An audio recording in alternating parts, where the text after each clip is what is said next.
And currently I'm based in Aachen, but I'm doing a PhD at the University of Bonn, Center for Development Research, Jeff, at the University of Bonn.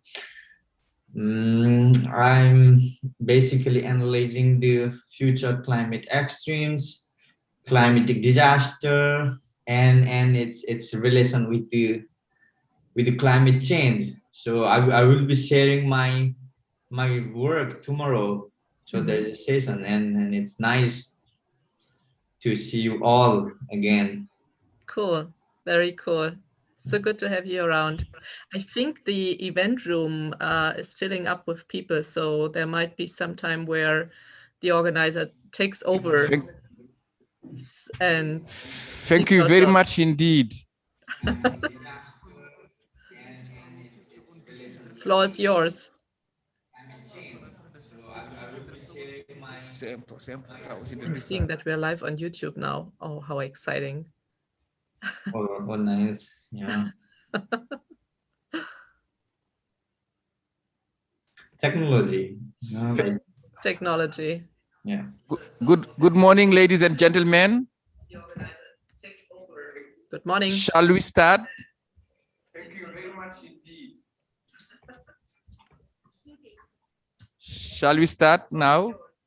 Okay, let's start. Good. We have heard that you are sharing your work soon, and we are really eager to get the work as well. Merci beaucoup. Nous allons commencer. Nous sommes à l'heure et on essaie de faire comme tout le monde pour vraiment garder le temps. Technology. Good morning, ladies and gentlemen. Shall we start?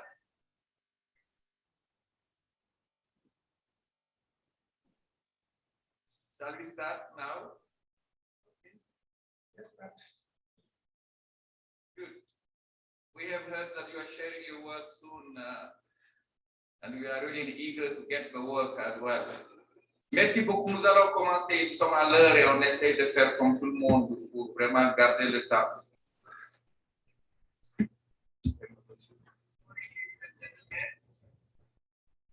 Ouais. Technique, je peux commencer?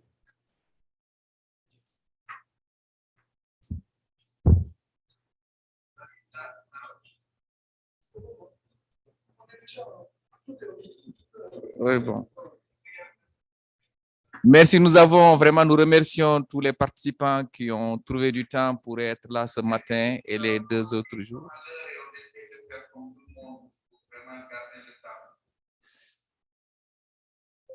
Et nous allons commencer par la cérémonie officielle. Technique, je peux commencer? There's something wrong here. Il y a un delay dans les réactions là.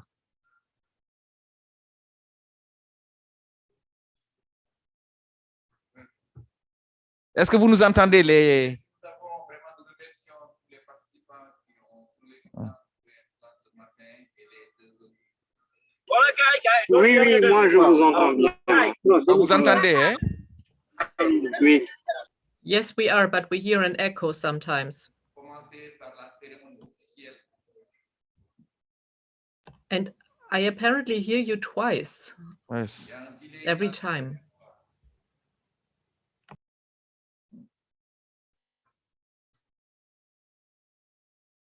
Est-ce que vous nous entendez les...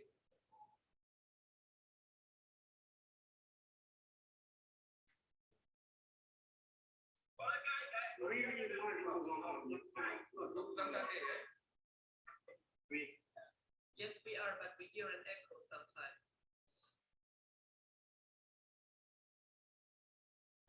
Bon.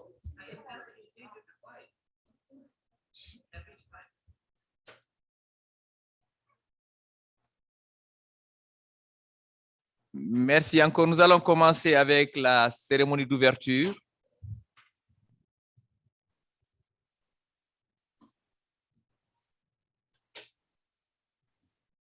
Le programme directeur, fellowship, Dr. Judith, you have a floor. Thank you very much, Colonel. I'm conveying my best and greatest regards from the beautiful city of Bonn in Germany, where the headquarters of the Alexander von Humboldt Foundation is based. My name is Judith Schild. I'm with the Alexander von Humboldt Foundation that the organizer of this conference, Dr. Adam Ceesay, is an alumna of. I say you have done a great job, Dr. Ceesay and the organizing team. Congratulations on this hybrid event. This is my very first hybrid conference that I am participating in, and I'm deeply impressed. I'm seeing some familiar faces here. I'm seeing some new faces here, and I'm really looking forward to getting to know better about all of you. And at the same time, speaking a bit more about the Alexander von Humboldt Foundation, what it is doing, what it can offer to you, dear scientists and scholars, if you would like to follow up your international career, stay or getting connected to German scientists and scholars. So you will hear about that very soon. And for now, congratulations again on that conference and the organizing efforts, and happy to be with you. Thank you.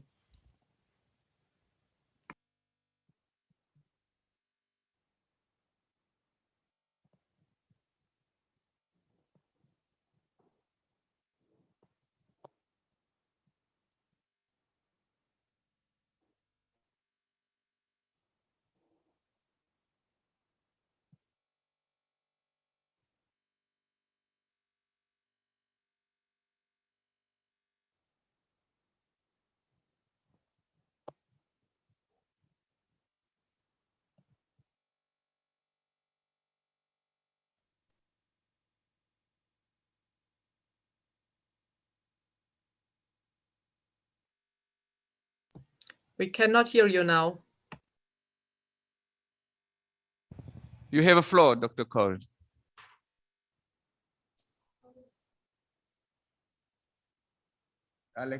Almedia, eh? Could you have floor?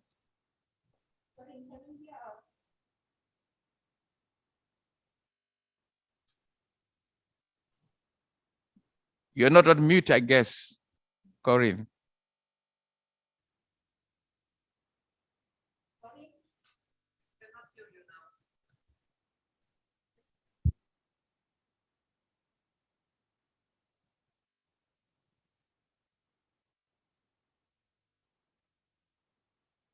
Hola.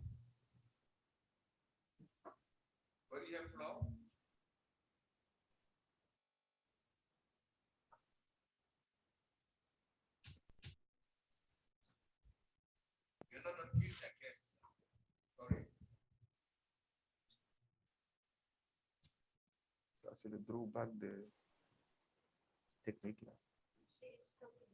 Yes. Je crois qu'elle est en train de parler, mais on ne l'entend pas. Technique.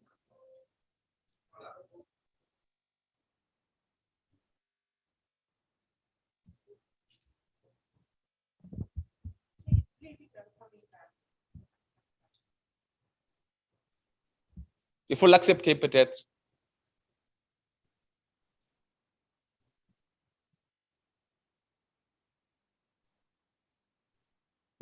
C'est bon?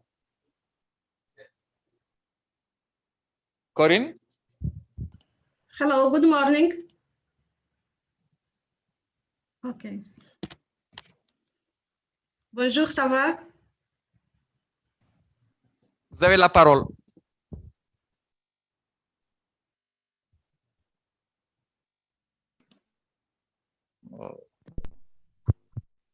Moi?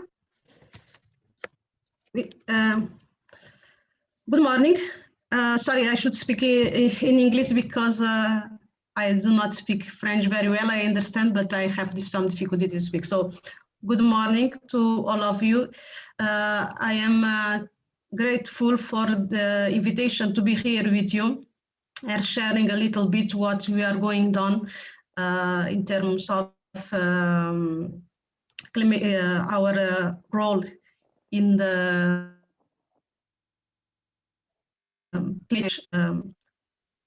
education in the framework of WASCAL that I will speak a little bit. So we belong to a large network of schools that are focused in the climate change in the different sectors.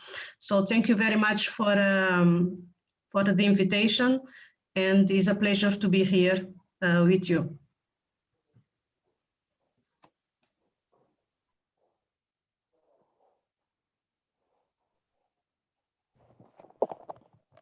Nous avons également l'honneur d'avoir fait le d'avoir le directeur exécutif de Wetlands International, Wiako, qui est avec nous, qui a fait le déplacement.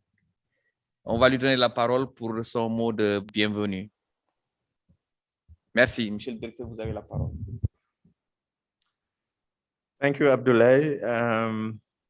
The program director of CPI Fellowship, Dr. Judith Schilt, the director of WASCAL Climate Change and Marine Resource Program, Dr. Corinne Almeida, dear colleagues and participants.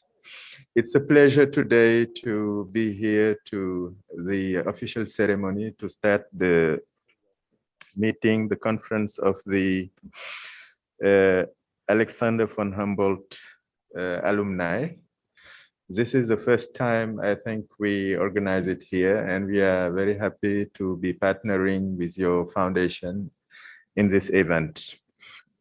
Wetlands International is dedicated to the conservation and restoration of wetlands throughout the world, and has been established in Africa, here in Senegal, since 1998, working in many countries. And Wetlands International defines itself as a science-based organization. In our work of conservation and restoration, we use the results of scientific research. And this is the reason we also partner with many universities, research centers, and academics throughout the world, and particularly here in West Africa. So I think it was natural for us to welcome this new partnership with the Alexander von Humboldt Foundation and its alumni. We do work on mangrove conservation in countries like Senegal, the Gambia, Sierra Leone. We work also on in Mauritania and Guinea on seagrass beds. We work on the conservation on various species, in particular the water birds. And in all those programs, we do have the need, and we work with scientific researchers to use the results of their research, but also to promote new research agendas. So I think it's really very useful that we are opening this new area of partnership with your foundation and the alumni. And I'm also very glad to see that the program has made room for the youth and young researchers. And I hope our discussions, our reflections in the next couple of days will allow us to open new doors and new avenues for research, as Dr. Corinne put it, to link researchers and in particular young scientists in this part of the world with the German scientists. So I would like to congratulate Dr. Adam and all the alumni of the Alexander von Humboldt Foundation for this wonderful event, and also wish that at the end of our discussions, we will have opened some new research avenues and agendas for this collaboration. On that note, I would like to declare open our session for the next couple of days. Thank you very much.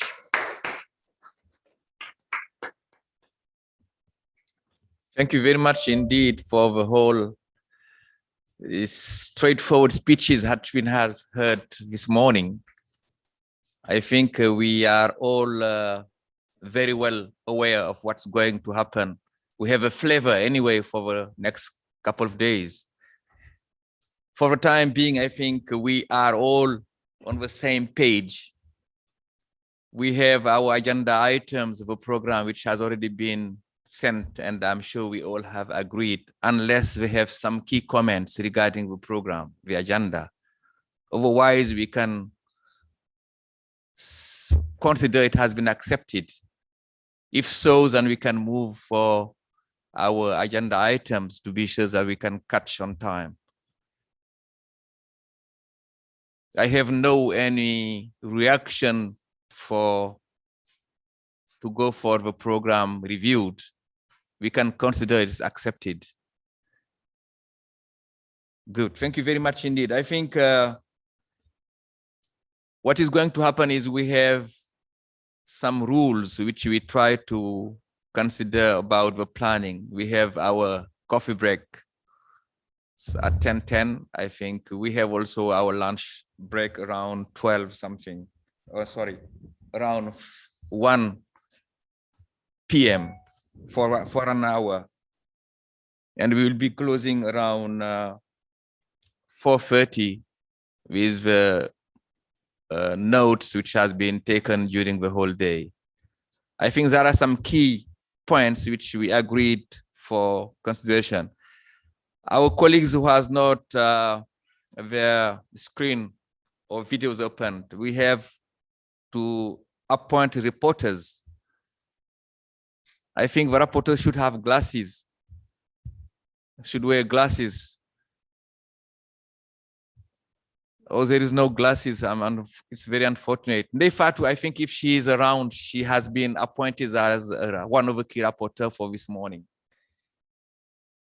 Fatu Kine from Viako. Fatu Kine Gay.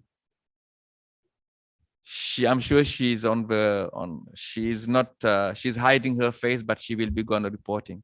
We have also Dr. Aliou Faye, Institut des Sciences de l'Environnement. He's also one of the other rapporteur. If there is no any, if they found it okay, I think they can be considered as rapporteurs for the morning, for the day. If not, we have a team around here with many young doctors. They can catch up, they can help to support. The report isn't a big, not a big problem, a big deal. If they're not available, some people will be supporting them. I think it's agreed. Let's go now for our agenda items. I dare not say the real things because the opening remarks are quite important for the policy makers. I don't know if are you still with us or you? He will be leaving in 10 minutes, just maybe to have the first keynote from Dr. Adam, who is going to go through the whole agenda items, the key point raised as a keynote speaker. Adam, Dr. Adam, you have the floor.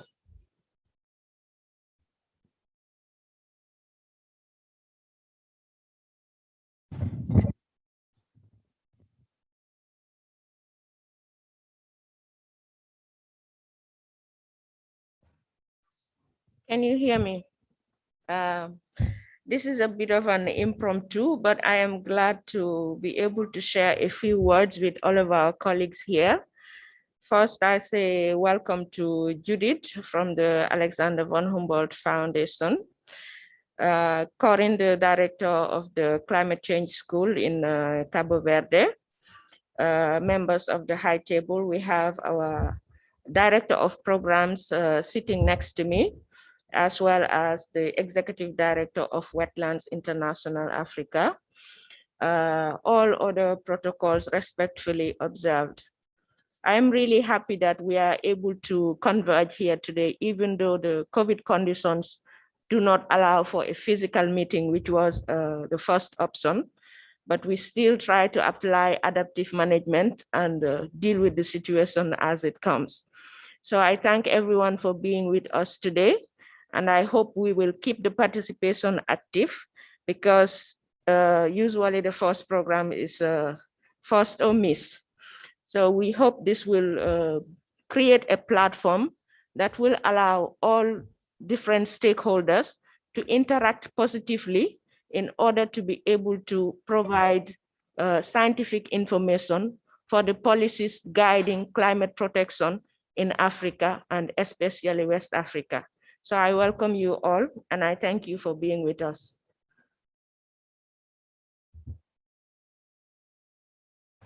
Thank you, Adam. I'm very strong in sometimes making things over in the other side down because I haven't got my breakfast yet. It's maybe why my eyes are not very clear cut.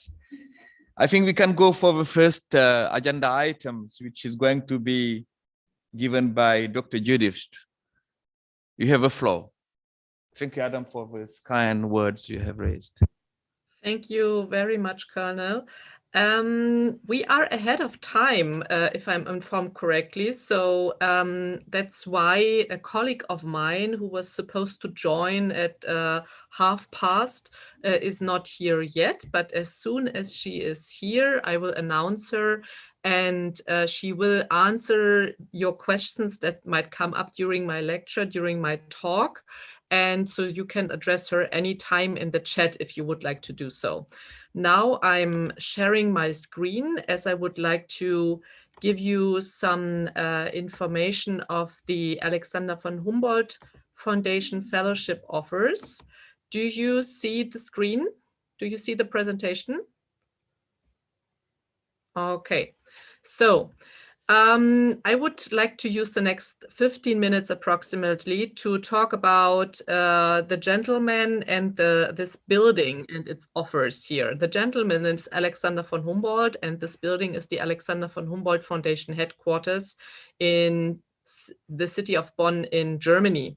Alexander von Humboldt, which we are named after, or whom we are named after, was a scholar, an explorer, discoverer who fostered scientific talent in the 19th century. And in his spirit, the Alexander von Humboldt Foundation has been working on fostering an international network of academic cooperation inspired by Humboldt's example.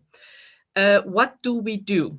Our organization offers sponsorship for international academics.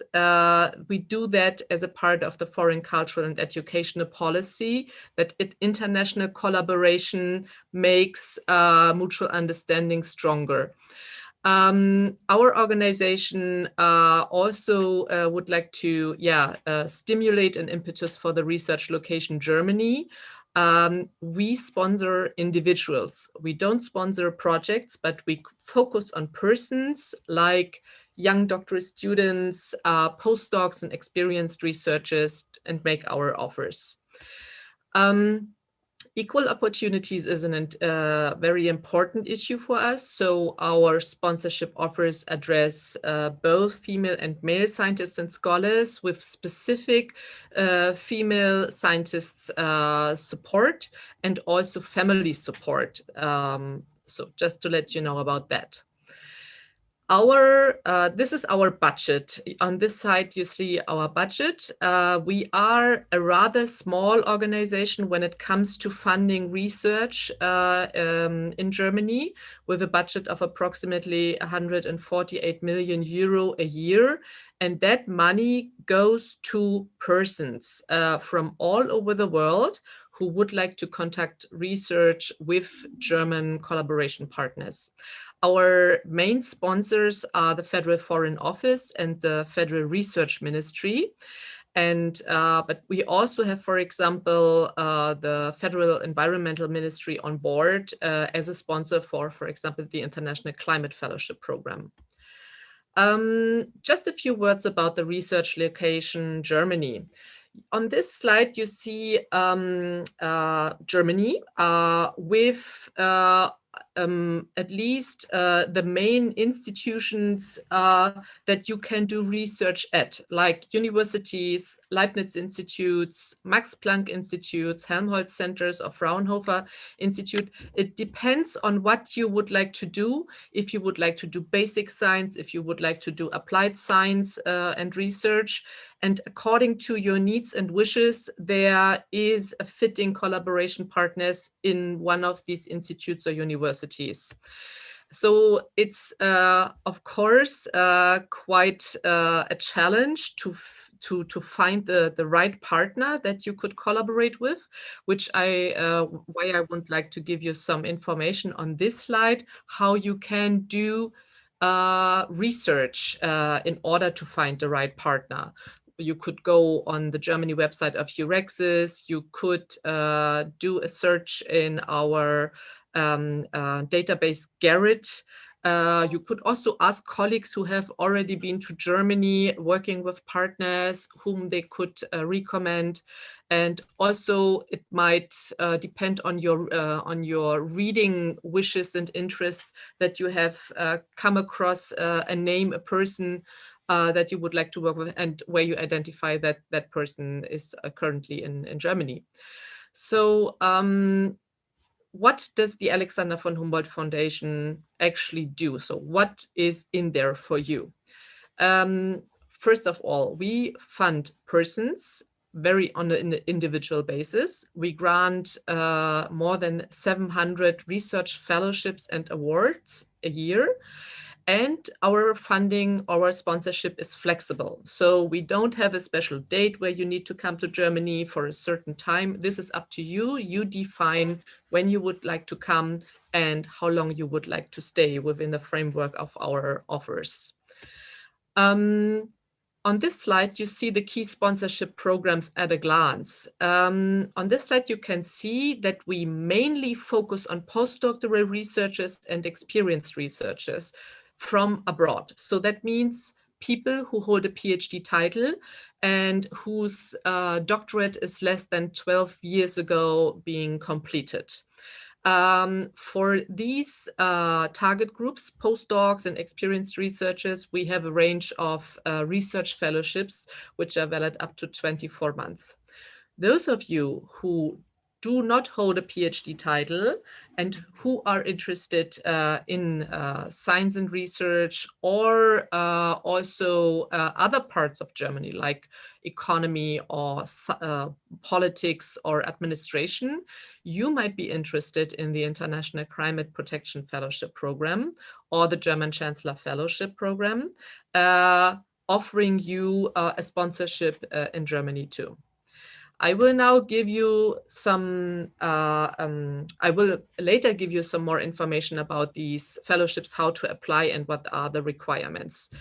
Now you see on the slide that between 2016 and 2020, we have funded more than 3,000 scholars from all over the world that you can see here. And the Humboldt Foundation is open to any discipline. So we are not limited to the natural or the life sciences or the humanities. We do sponsor researchers and prospective leaders from all disciplines across the world. Now, some words about the research fellowships. This is the Humboldt Foundation's main sponsorship target group, researchers holding a PhD title. And you who are interested in following up or conducting your scientific career in Germany for a while, for up to 2 years, should take a look at either the Humboldt Research Fellowship or the George Forster Research Fellowship, which addresses researchers from emerging and developing countries, all disciplines, and all research projects with relevance to development. So if your project is considered as relevant to development of society, then take a look at the George Forster Research Fellowship. Those of you who do not have a development-related aspect in their research, please take a look at the Humboldt Research Fellowship. These fellowship lines, you can apply anytime. By the way, there is no deadlines. These fellowships offer you between 6 months and 2 years of funding. That depends on when you have had conducted your PhD. So if you are a postdoc, you can apply for up to 2 years anytime. And if you are a little bit more advanced in your career as an experienced researcher, you can consider up to 18 months for a research stay in Germany with funding from us. The Humboldt Foundation focuses on the top tier of researchers in their discipline, in their country. What we require, what our independent selection committees require, is an above average doctorate and independent academic activities, academic publications, depending on what is normal, what is common, what is required in your discipline. A certain quantity of academic publications might be required, but what the Humboldt Foundation focuses on is the quality of the work that you have done so far. Every Humboldt researcher needs to have an academic post in Germany.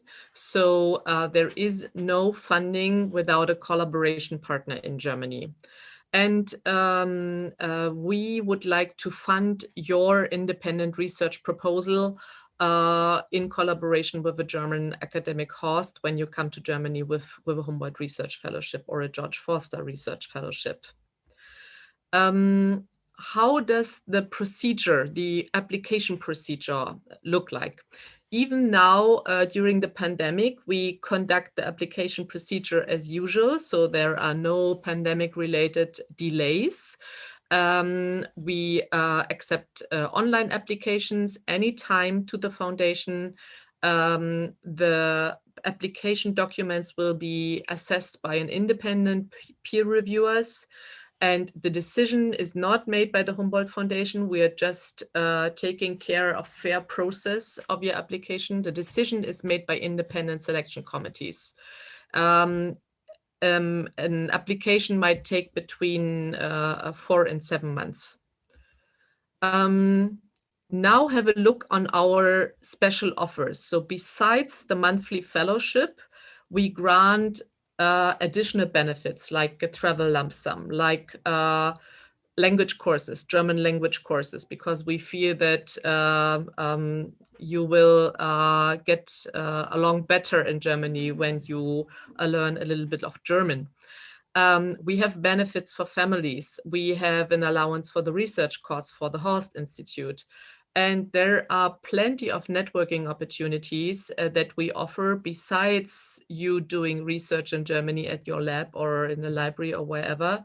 We offer you to get in contact with a network of Humboldtians, as we call our scholars, Humboldtians from all over the world, all disciplines, that you can meet on the occasion of our meetings. And we even conduct meetings in the pandemic now in a digital space where we invite you to network. And Humboldt sponsorship is not only about being sponsored once. We offer you to be sponsored as long as your academic career goes through our measures of alumni sponsorship. Now, I would like to give you a few information about further specifically climate-related sponsorship that you might be interested in. And please don't forget, I give you a lot of information now. I will put my presentation in the chat right after the presentation, and then you can read it slowly how you like, and you can address me anytime as long as I'm here around and address me with your specific questions, yeah, if you consider an application. So, Dr. Adam Ceesay and other participants joining today were sponsored by an International Climate Protection Fellowship. What is that? This fellowship addresses prospective leaders and postdocs from non-European transition and developing countries who are engaged in climate protection or resource conservation, and who want to work with non-governmental organizations, research labs, public administrations, politics, academia, or business. If you would like to conduct an independent research-based project with a host in Germany, then you might be interested in getting to know about the next application round, which starts in autumn 2021. And runs through March until March 1, 2022. The fellowship start would then be 2023. The following requirements we have. If you don't hold a PhD title, at least you need to hold a bachelor's or an equivalent academic degree and up to 4 years of working experience. The independent selection committee would like to see a clearly visible leadership potential, and you should have some theme-related work experience already in the field. As a postdoc, we would like to see that you have a solid research projects in place. And we would also like to see some academic publications that you have so far published. We offer between 12 to 24 months of fellowship in Germany, supported or in addition to some educational seminars where we, the Humboldt Foundation, bring you, dear fellows, in contact with very interesting people, multipliers, contact persons in the field of climate protection and resource conservation. And of course, depending on your family status, we grant family allowances and special support to you and to your family members so that you have a decent and good living in Germany once you're there. And please, also, this is very important, now that we have so many mobility restrictions going on due to the pandemic, the Humboldt Foundation sponsors its fellows. So it's not the matter whether you can enter Germany or not. Even if you cannot enter Germany, but your host and you decide on doing a bit of research while working from home, then the Humboldt Foundation is able to sponsor you, and we would be glad to do so, to support you, even in times of this pandemic. Okay, I mentioned alumni sponsorship. So Humboldt Foundation is not only for being sponsored once, but for being sponsored a whole scientific and career lifetime. Today, more than 30,000 Humboldtians in over 140 countries live. And we have a saying that goes, once a Humboldtian, always a Humboldtian. So as a Humboldtian, you have access to further short-term research stays. You have access to institutes, bilateral institutes sponsorship. You could seek for financial support for Humboldt colleagues like that. You could join Humboldt alumni associations. There are more than 110 worldwide. And as a Humboldt alumnus, you could also consider to invite scholars from Germany over to your place with funding of the Alexander von Humboldt Foundation. Yeah. Okay, this is my last slide. We are at your disposal anytime via info@avh.de. This is not a dead account. You will be answered any question within a couple of days by latest. If you're not sure whether your CV, your curriculum vitae is also already strong enough for an application, or if you don't know which program you should apply for, just send us an email, give us some information about your career so far, and we will give you an estimated guess and feedback on you. And with that, I'm at the end of my presentation. And Colonel, would you allow for some questions in the first place here, right after? Of course, yes.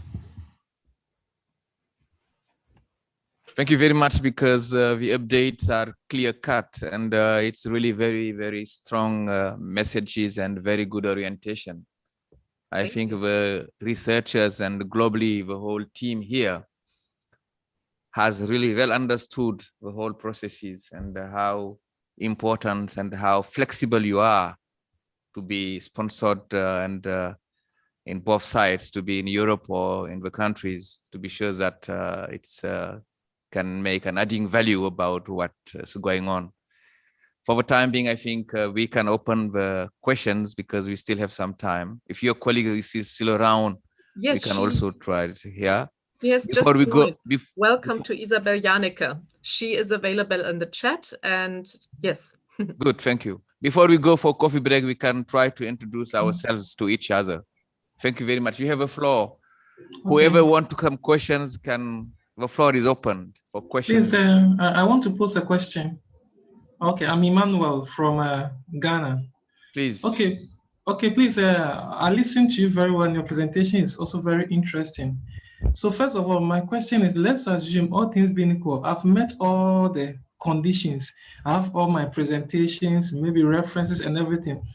And I also have an invitation from a partner in Germany inviting me for a research collaboration. Would there still be other criteria by which I may be excluded? Because I'm thinking of, would maybe a committee decline my application? Probably, maybe your research is not innovative, it's not interesting. Meanwhile, I see the research as innovative, interesting. So would there be those other criteria beside those you mentioned that I may be excluded? Yes, this is a very good question, Emmanuel. So what we do is that with our fellowship, I mean, of course, we get more, we receive more applications than we can actually sponsor interesting people. So one of the criteria, besides finding the fitting partner to work with, is also what your project will contribute to your disciplinary field. Yeah. I hesitate a bit to call that innovative because I myself don't know what innovation should mean in your field. But of course, your project should not only be about, or it shouldn't be about what has been done research about before, but what you would like to contribute to your discipline and to your field, to the question that you would like to work on, in order to develop that topic, right? Yes. Does that suffice? Are you okay, Manuel? Yes, I'm good. Good, very good. It's very well prepared. Any other intervention, questions, clarifications? Yes, I would like to just suggest, if somebody has a comment or a question, use the raise your hand icon. It is much easier for us to see, and then it can save us some time. Thanks, Adam. By the way, my colleague Isabel Janneke just laid out in the chat how the criteria look specifically. Yeah. Deepesh Chapagain has a question, I think. Yeah, thank you, Dr. Shield, for the nice presentation. I'm quite familiar with all these programs, but still I have a quick questions about the alumni and further support. I mean, I'm interested to know if there are any program or support for alumni just for their ongoing research project. For example, I'm doing my research project, and then part of my research project is missing, you know, like I need to buy some data, conduct some field work, also interested to present my research to some international conference. And so will there be some support to researchers, and particularly for data and for the participation in some conferences? Yeah, very good question. And it might be a bit tricky to answer you, because now that I know that you're based in Aachen, you are technically not an alumnus abroad, right? But once you return to either your home country or to another country in the world, then the Humboldt Foundation is absolutely able to offer you sponsorship, for example, for acquiring data. For those who hold a PhD title and would like to conduct further research with a German partner, can consider the research group linkage program that allows alumni to seek for 3 years of bilateral institutes partnership. And with that money, it's up to 55,000 euro in total. With that money, you can conduct workshops, you could acquire data, you could spend on publications, you could spend on equipment, on international travel, like you have agreed with your partner in Germany, how you would like to lay out the collaboration. Exactly. Thanks. Thank you. As a reaction?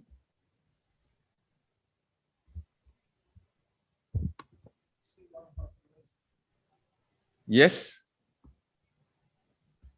Fatou Kine? Yeah. Thank you, Judith, for your presentation. I have one question.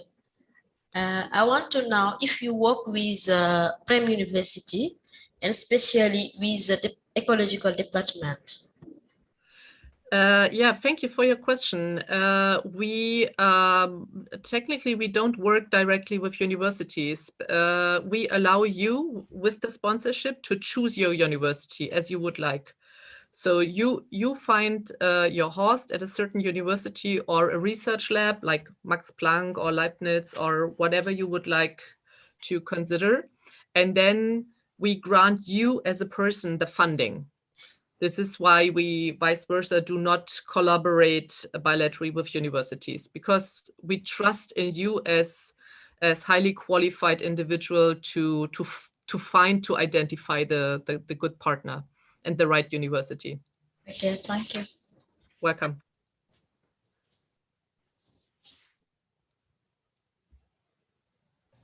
Thank you very much. Just as a reminder, this workshop is in both languages, French and English, because we have a kickoff in English and we are still keeping the English, but we can go into our French as well, one who want to react on French, because we have translators.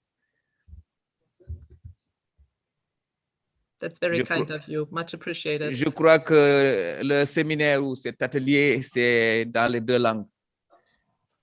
Si vous avez des questions ou si vous voulez réagir en français, il y a des traducteurs qui ont été désignés pour ça.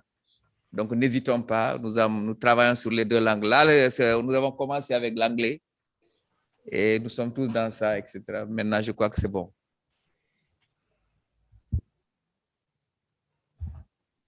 Oui, oui. Yahya, tu es loin. Attends, on va donner à notre collègue là. Vous allez en profiter pour vous présenter aussi. Vous avez la parole. Moi? Oui. Bonjour tout le monde, c'est Dr Omar Sadio, chargé de projet à l'IRD.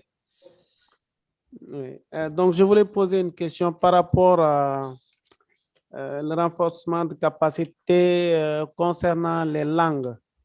Est-ce qu'on peut avoir une idée sur les langues qui sont prises en compte et la durée de la formation pour cette capacitation? So it's about the language that is required for the fellowship? Okay, so we know that English deals as kind of a lingua franca in the world for scientists and scholars, to put it in a very general way. And it really depends on the working language in your discipline and in your institute, which is required. So regarding your application documents, we would require you to either forward them in English or in German. And depending on what you really need to carry out the research, we would ask the potential host and we would ask you which language you would like to use. So if you find a partner that you could, for example, speak and carry out your research in French, yeah, then we are absolutely fine with that. Yeah. But regarding your application documents, they are either required in English or in German.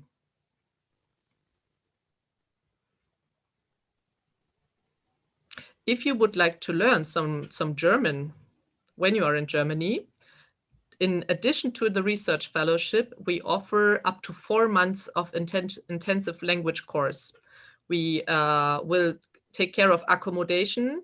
We will take care of pocket money in that month. We would take care of your wife if she would also like to learn German during that time. We would fund her too, all husbands. Exactly. Yeah.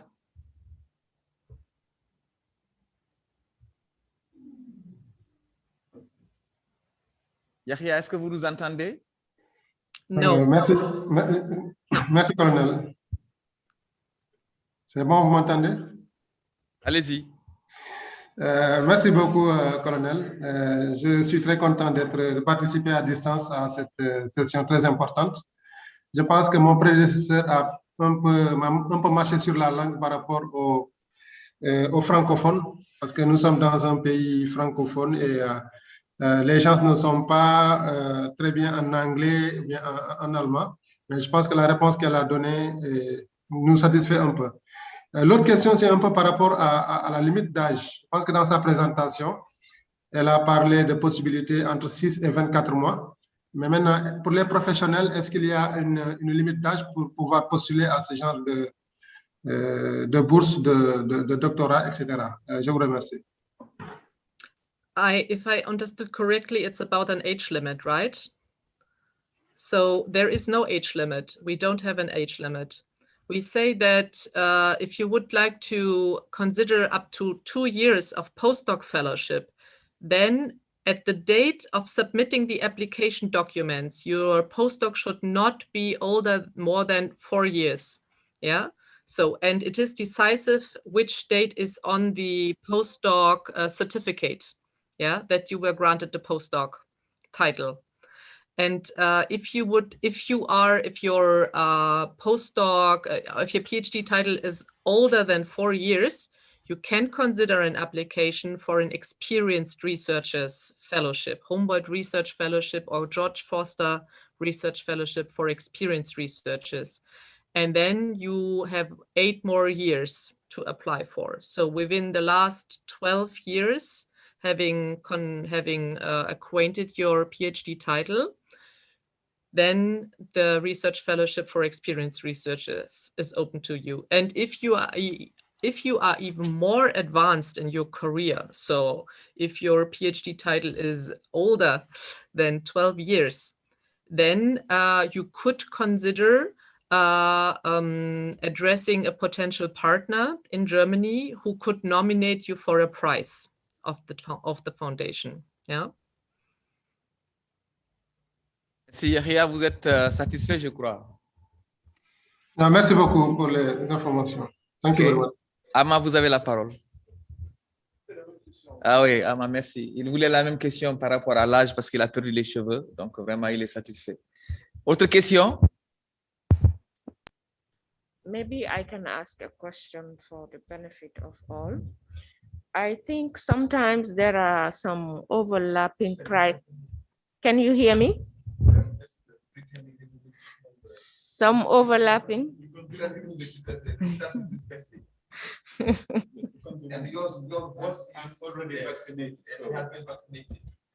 Okay, so there sometimes are overlapping criteria.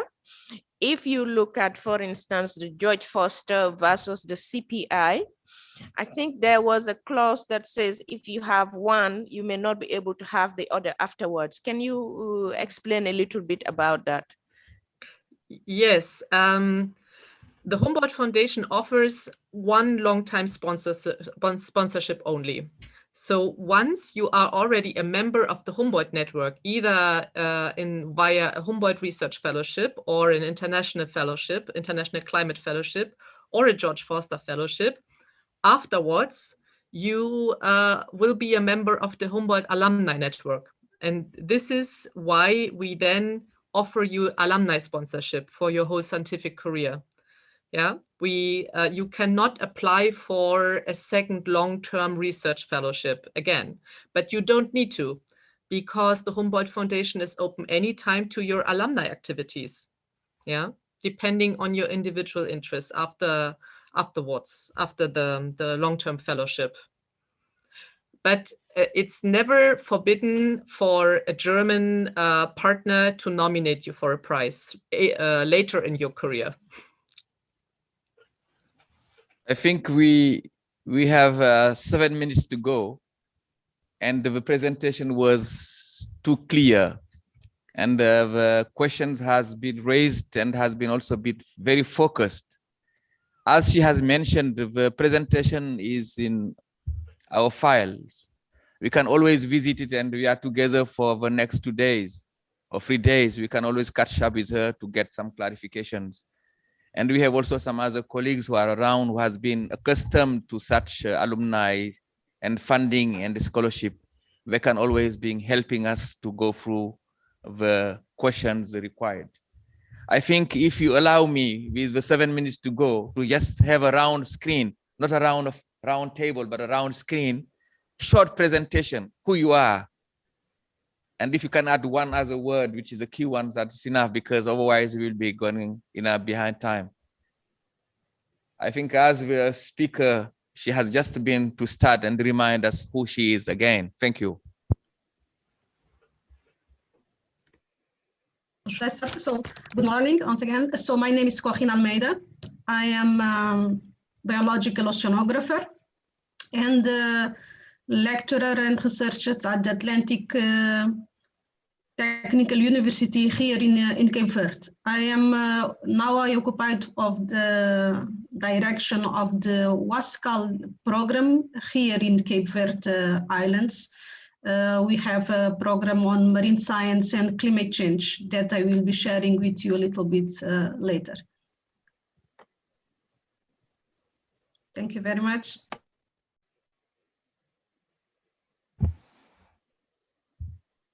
Next screen. Are you sure? I don't have a. Okay, I will help the colonel, yes, because please. The screen is very far from him. Please, yes. So just to keep things moving, next we can have Isabel. Can you please present yourself? Hello, my name is Isabel Janicke. I work at the selection department of the Alexander von Humboldt Foundation. And today I'm primarily here to answer all your questions. So if you have any questions, please contact me via email. My email address is in the chat. Thank you very much. Thank you, Isabel. Emmanuel? Okay, hello. My name is Emmanuel Amu-Abuachi. I'm a lecturer at the Kwame Nkrumah University of Science and Technology in Ghana. And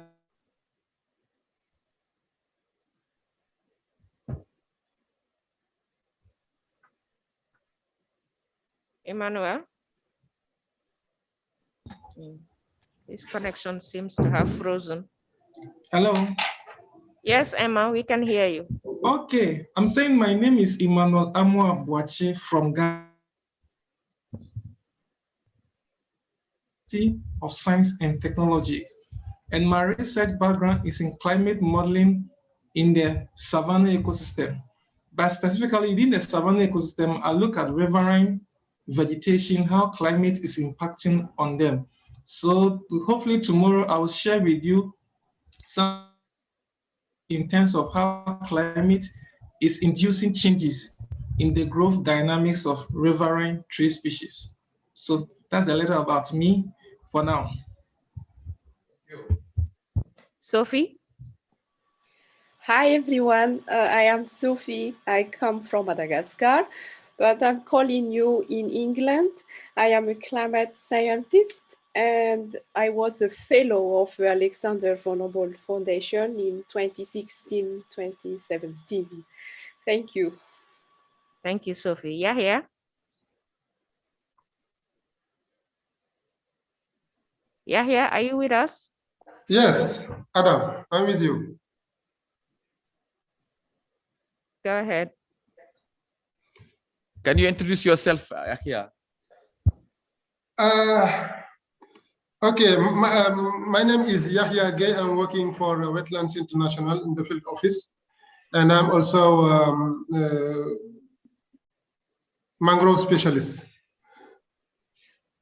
Sorry for coming back again because en fait, je m'excuse, j'ai laissé la main, comment ça s'appelle? J'ai oublié de baisser la main, en fait. Je m'excuse pour ça.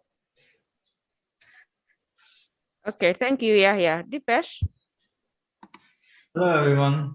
My name is Dipesh. I'm from Nepal, but I'm currently based in Aachen, Germany. I'm the Alexander von Humboldt Fellow, but now also I'm a Heinrich Bull Fellow and doing my PhD at the University of Bonn.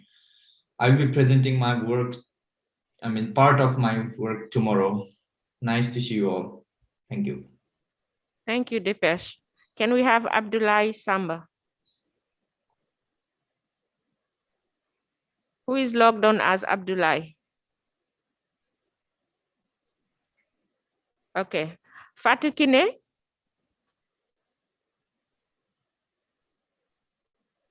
Yes. Yes. Bonjour tout le monde. Mon nom c'est Fatou Kinegay. Je travaille actuellement à Wetlands International comme assistante du programme MCA Mangrove Capital Africa.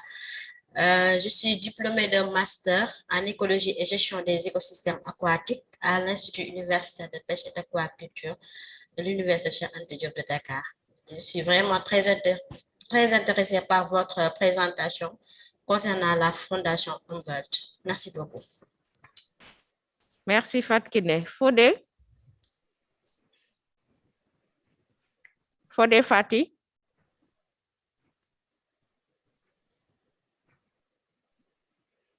Okay. Roger, please go on. Hey, Roger.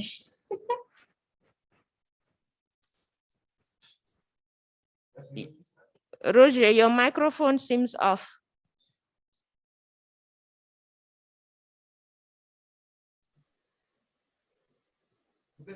Hey, Roger. On ne vous entend pas, vous avez fermé le micro, Roger. Oui. Okay, we will come back to you. Dr. Diop, Mamadou Diop.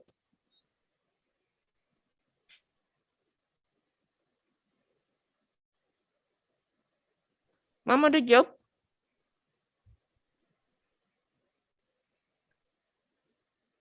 Okay, seems Mamadou Diop does not have a microphone either.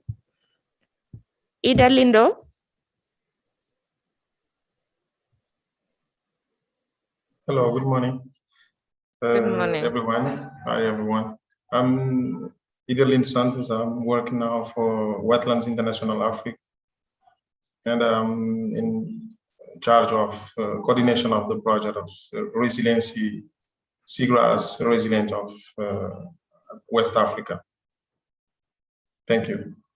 Thank you, Ida Lindo. Mzime.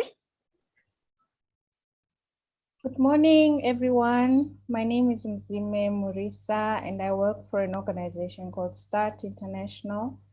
And I'm here through links with my colleague, Mariama Kamara. I'm sure she'll join us, who also knows Adam. And I'm joining you from Harare, Zimbabwe. My background is of freshwater ecology, but with START, we look broadly or focus on global environmental change, research and policy in Africa and Asia. Thank you. Thank you, Nzibe. Amadou Mane.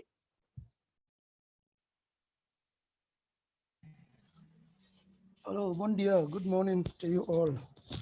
I am Amadou Mane from the Gambia, but currently on studies at the University of Atlantic Technical University in Cabo Verde. And my program is Master's Research Program in Climate Change and Marine Sciences. And my research focus or interest is in coastal ecosystem monitoring. Thank you all. Thank you, Amadou. Aniko?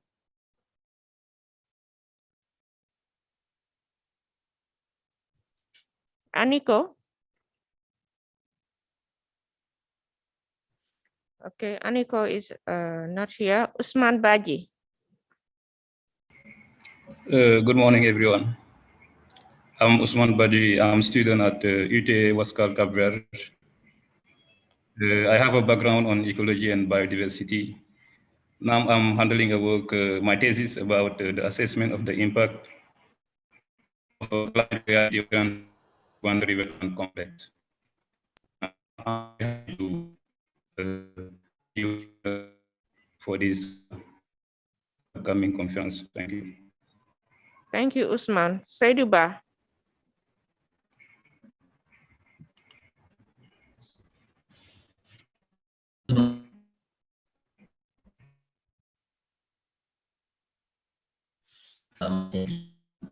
Marine science and technical. I'm focusing my study on seagrasses. So I'll be presenting my research proposal in the thank you. Okay, thank you, Saiduba. Jenaba Sane.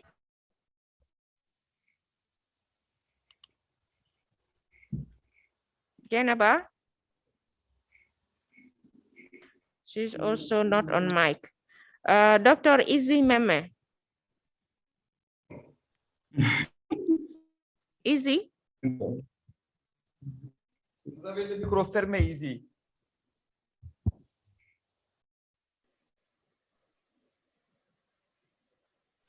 Okay. Mr. Nadi, can you hear us? Nadi Mahmoud. Yes, I can hear you. Please go ahead. Yeah. So, hello everyone. My name is Nadi Mahmoud. I'm a current Alexander von Humboldt Fellow with the International Climate Protection Fellowship, and I'm actually ecologist with interest in geography, and I work in understanding the modeling and the dynamic of wetlands. And greetings from Bonn to everyone. Thank you, Nadi. Hadi? Hadi Gay. Okay. Dr. Alin Fai? Sorry. Okay, Hadi, go on. Ok, j'étais en train de réactiver le micro. Ok, bonjour, moi je m'appelle Hadi Gueye. Je travaille à Wetlands International Afrique, côte occidentale Golfe de Guinée, comme chargé de projet de conservation pour les oiseaux d'eau en Afrique de l'Ouest. Je suis en train de finaliser ma thèse sur la migration de la barge à queue noire et les facteurs déterminants pour sa présence en Afrique de l'Ouest. Et je vais présenter une partie de mes résultats de l'étude demain, Inch'Allah. Merci. Merci beaucoup, Hadi. Judith, if you are able to access the interpretation, you just click on the globe and choose English. Good? Okay. Dr. Fai, are you with us?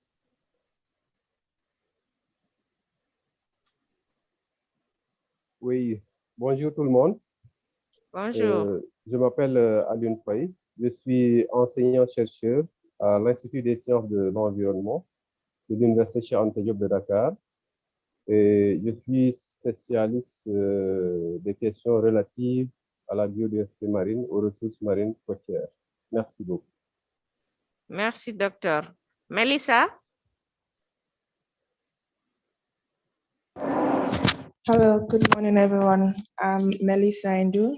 I'm from Sierra Leone, but I'm currently in Cape Verde pursuing a master in climate change and marine science at the Atlantic Technical University, Cape Verde. So my research will be focused on seagrass later on. Thank you, everyone. Okay, thank you, Melissa. I would urge everyone who has the possibility of turning on their videos to do so, because it helps This is the first time we are meeting. You want to be remembered, if it is possible. I know for some it may not be. Kwabena.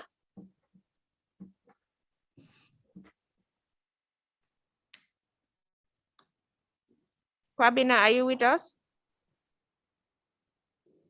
Okay, Sheila. Sheila.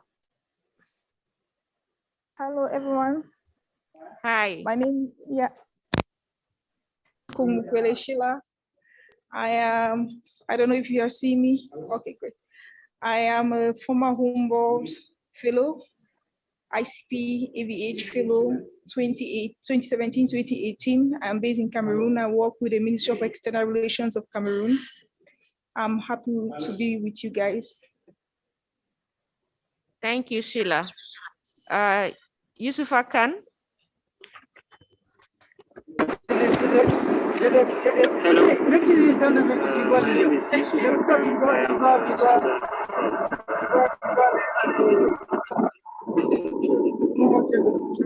Thank you, Yusufa. You may type your introduction since you are in public. Thank you. Cecilia.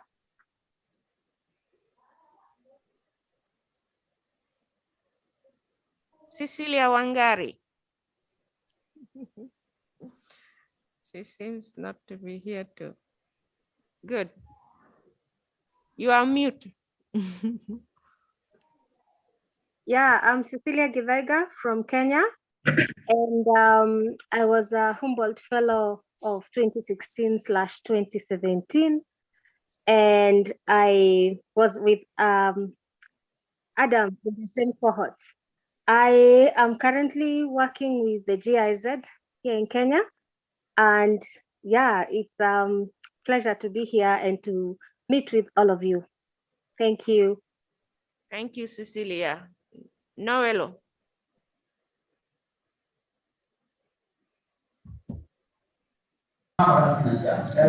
Bonjour, je suis Noël Silva Cardozo de la Guinée-Bissau. J'ai fait biologie maritime. Je travaille au ministère de la Pêche de la Guinée-Bissau. Actuellement, je suis le point focal du projet Résiliency, où je travaille à la caractérisation et la conservation. Okay. Thank you, Noelo. Nilan. Good morning, everyone. I'm Nilan Diouf from Senegal. Currently, I'm a student at Wascal doing a master's degree in climate change related to marine science. My thesis research will focus on seagrass. Thank you. Thank you, Nilan. Mr. Hassan.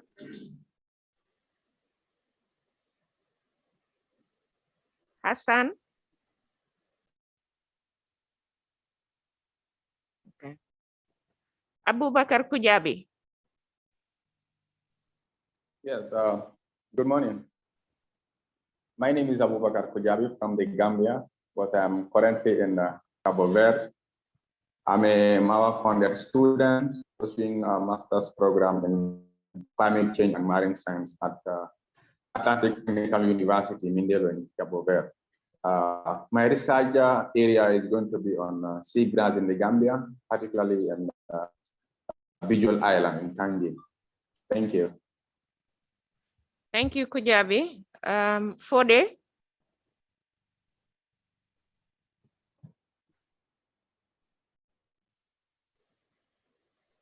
Fode, your connection seems unstable. Okay. I think we have only Fode and Kwabena who cannot seem to come on. And for anyone who wasn't able to connect and talk, please feel free to write your information in the chat box, and then we'll keep the interaction going. I am back here, so. Oh, okay. I forgot myself. I am Dr. Adam Sise. I am also a Humboldtian from the batch of 2016. Currently, I'm a program manager at Wetlands International Africa, and my area of specialization is climate change and marine biodiversity, specifically tropical mangrove ecosystems.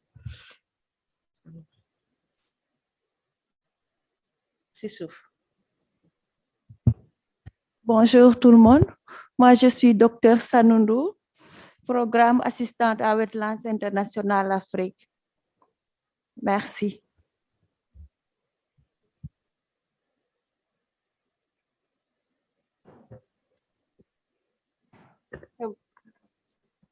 Bonjour, moi c'est Dr Fatou Kinegay. Je suis à l'Université Cheikh Anta Diop de Dakar, le laboratoire de botanie biodiversité, et je travaille sur les espèces négligées et sous-utilisées, particulièrement sur les nénuphars qui sont très prisés par l'homme et les oiseaux dans la vallée du fleuve Sénégal. Non, merci.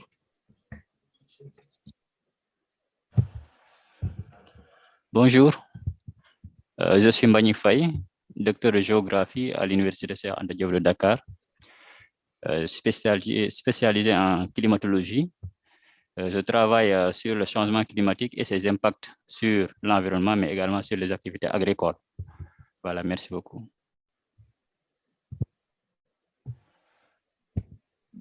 Bonjour, je suis Dr Maria Makamara de Start International et j'ai un background en climate change and biodiversity conservation, mais l'institution dans laquelle je suis actuellement travaille dans le global environmental change. Merci.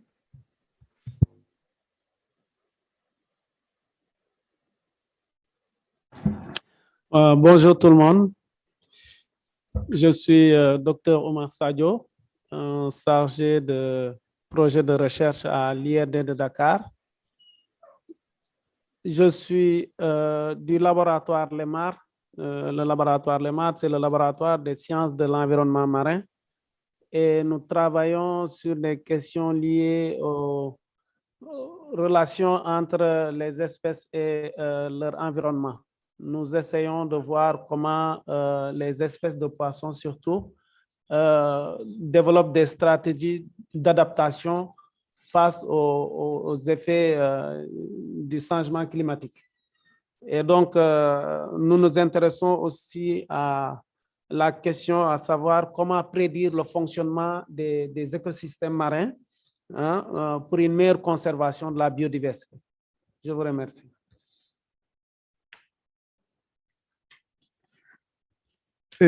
Bonjour à tous. I am Ibrahim Hama, coming from Niger, based in Dakar in Senegal. So I'm communication manager for Wetland International Africa. I am also newly involved in a research process on stakeholder engagement in conservation and climate change adaptation at the Institute of Environmental Science of UCAD ESA. Thank you. Bonjour, moi je m'appelle Fatima Adouad. I'm the program director of Wetlands International Africa office based in Dakar. I have a forest science background, but now I don't know which specialist I am. Thank you. I like that. Thank you very much indeed. We are really impressed about, yes, I will introduce myself after. And I'm really impressed because we have a very good attendees, because we have the gray-haired people and we have young researchers and we have all type of sciences, all type of focused resources, which is quite important. I think it was important to get this time to know each other because it took some time, but it was very, very important. And I like the whole experiences we have. This young was pushing. I dare not sometimes introduce myself because I'm called the colonel. And people are asking me sometimes why colonel jumping in some environmental or ecological characters or whatever. And for my background, I was specialist in tanks. I was a tanks fighter. It's 1990, 82 sometime. But from there, I moved to go for wetlands issues and wildlife departments, and I just ended in wetlands and get my feet wet now. Thank you very much indeed. I think we have got some times on our original schedule. We have now 10:20 and we have 24 breaks. Let's convene at 40. Yes. Is it okay? 10:40. Thank you very much. And we go for break later.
No.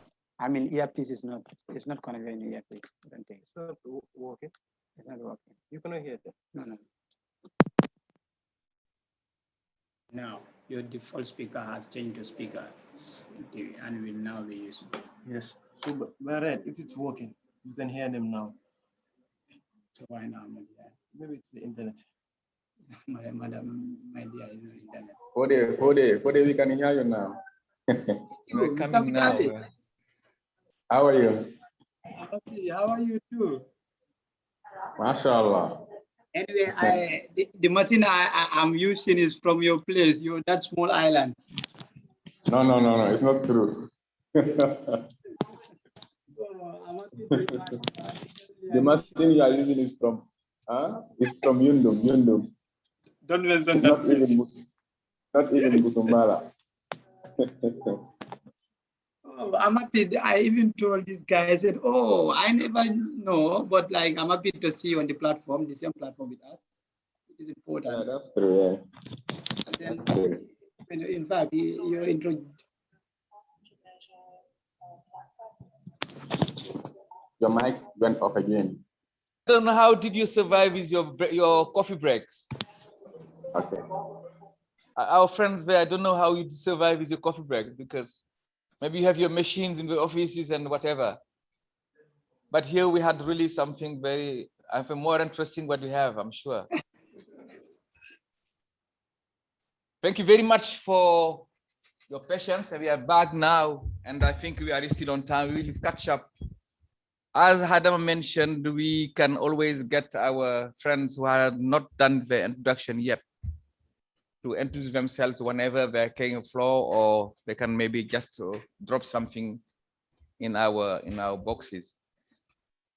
I think if Dr. Adam is ready, we can go to our keynote somehow, State of Wetlands Sensitive Coastal Ecosystems in West Africa, Actors and Trends. And from there now we can have a slot of questions and answers. Dr. Adam, you have a floor. Thank you, Colonel. And thank you everyone for being patient. I know it's not easy to be waiting for someone who's at a physical meeting whilst you hang on online. So thank you for your patience. Let me get my presentation.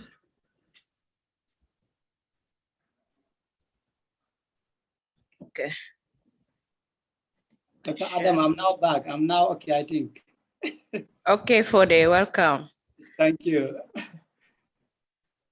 So I will try to see if I can share my screen. Yes. Can everyone see my screen? Yes, I can see. Okay. Yes.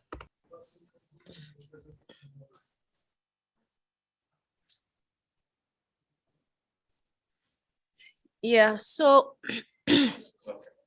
as we've heard during the opening ceremony, this is a first time that we are trying to bring together researchers and conservationists and funding bodies all together on the same platform to talk about conservation in Africa, but more so West Africa.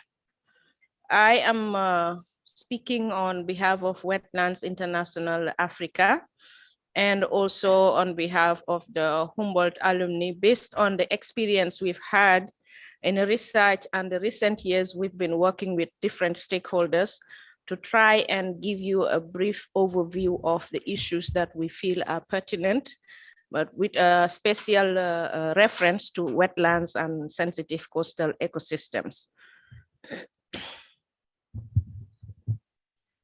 So my presentation will include the following: just a short introduction of who we are, Wetlands as an institution, why we think wetlands deserve more protection, and the things we could do to ensure that the most sensitive ecosystems stay intact and continue to provide their usual ecosystem services and functions while we still battle with the impacts of climate change on both natural livelihoods and human lives. Then we have problem identification. Why are we talking about African platform for conservation? And then we go into the general idea of the African platform itself. And then we will talk about perspectives. What do we hope to achieve and what are we looking forward to? So as you may have already heard from our director, Wetlands International Africa is one of 17 regional offices belonging to Wetlands International Africa with our headquarters in Ede, Netherlands. Our mission is to see a world where wetlands are precious and nurtured for their beauty, the life they support, and the resources they provide. With our vision to support, restore wetlands and the resources and biodiversity. When you look on a global distribution map, you can see our offices all around the world. We are currently in Senegal, where we have the head office and supported by a field office in the region of Fatick, as well as other offices in Africa like Guinea-Bissau. We also have a new office in Sierra Leone, which isn't yet on this map, but very soon it will be updated. So how we work at Wetlands International Africa, what we've been doing from 1998 since we established in Africa, we have been working with our experts to combine our knowledge with that of local people in order to demonstrate innovative solutions in terms of environmental protection. This is our first step in our theory of change. This way we can connect different stakeholders and make sure that everyone plays their role in the protection of these resources that we depend on, and also encourage a positive dialogue where everybody has a role or has a say in how these ecosystems are managed. If that is done, we expect that our results will be used to fuel campaigns, to improve policies, which is basically the backbone of everything we'll be talking about from now until the next 2 days, in order to guide positive investments, in order to ensure sustainable management and use of these precious ecosystems we talk about. And last but not the least, we make sure that everything we do is measured and the results plowed back in the next project that follows. So at the end of the day, if we are able to say, for example, at least 15% of the population in Salum Delta are aware of the importance of mangroves, we are able to say at what level we can improve our next intervention. Here is a view of just a few projects that we are running right now. It's not limited to this, but the major projects we have. The first one is the Mangrove Capital Africa, which is funded by DOB Ecology in Holland. We also have the Jefforma project for protection of mangroves from from Benin to Sierra Leone, funded by the European Union. Then we have a couple more projects funded by the Mava Foundation for Nature. One of them, which is the project on reduction of the impacts of infrastructure in sensitive coastal ecosystems from Cabo Verde down to Guinea-Bissau. Then we have the project on seagrasses, which also has a very active component of a scholarship program, which we feel is very important in contributing towards strengthening the knowledge base and the scientific information in Africa. This is why you hear a lot of our students in the audience. They're happy to be on this platform. Last but not the least, we have the IWC project, which is the International Waterbird Census. And combining all of this, you will see one thing that does not stand out, which is climate protection. This is why we feel now is the right time to dive deeper into the aspect of climate protection, because when you deal with ecosystems, when you deal with human impacts, there's always a synergistic factor that is caused by climate change. So we feel it is timely, and we appreciate everybody's presence and hope that this will be a journey that will continue way into the future. How do I remove this? Okay. So again, we say why wetlands and why sensitive coastal ecosystems. A person could argue that wetlands do not occupy such a huge surface in Africa, for instance, just taking about 1% of the total surface area if you exclude ecosystems like coral reefs or the seasonal wetlands. But when you look at their ecological state and the livelihood systems they support for the communities that depend on them, then the importance far outweighs most of the other ecosystems we've been talking about. So our greatest concentration of wetlands now occur between latitudes 15 degrees north and 20. And this includes the major riverine systems in Africa. You have the Nile, Niger, Zaire, and you have also some other rivers that are not mentioned here, but these are key rivers that are worth taking note of.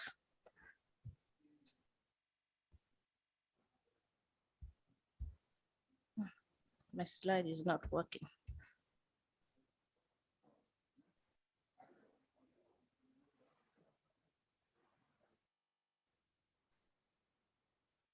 Okay. So just to show what I was talking about, if you look at this area, this is where you find most of the wetlands and sensitive coastal ecosystems of Africa. What is notable is also the area that is most vulnerable to the impacts of climate change, and this has been globally recognized. If you look at, if you were to overlay this map with the map of the climate zones, you will have the Sahel on top, you have the Sudano-Guinean zone going down all the way to the Guinean zone, where the climate change impacts have been reported to be very drastic and erratic. So meaning there is more focus that is needed to further protect these wetlands. If you look also in terms of species richness, you come to the same level of conclusion to say, for example, you have at least 41 to 346 species found along the same equatorial lines, meaning that a single unit of loss will be at least 3 times more than what you would lose in a terrestrial system. So this is why we think we have a bigger job than we have anticipated protecting these ecosystems. If you look also overall vulnerability index, you look at extreme weather conditions, you look at sea level rise, you look at loss in agricultural production, the countries most vulnerable go right across the same climate gradient. So at the end of the day, the question becomes, why isn't climate change mainstreamed everywhere? Climate change has to be a fundamental component of every development project, every environmental intervention. This is what we are trying to do. And this is why we want everybody to join hands to make sure that the information that is available is shared and the opportunities that are available for the young ones especially are open and easily accessed.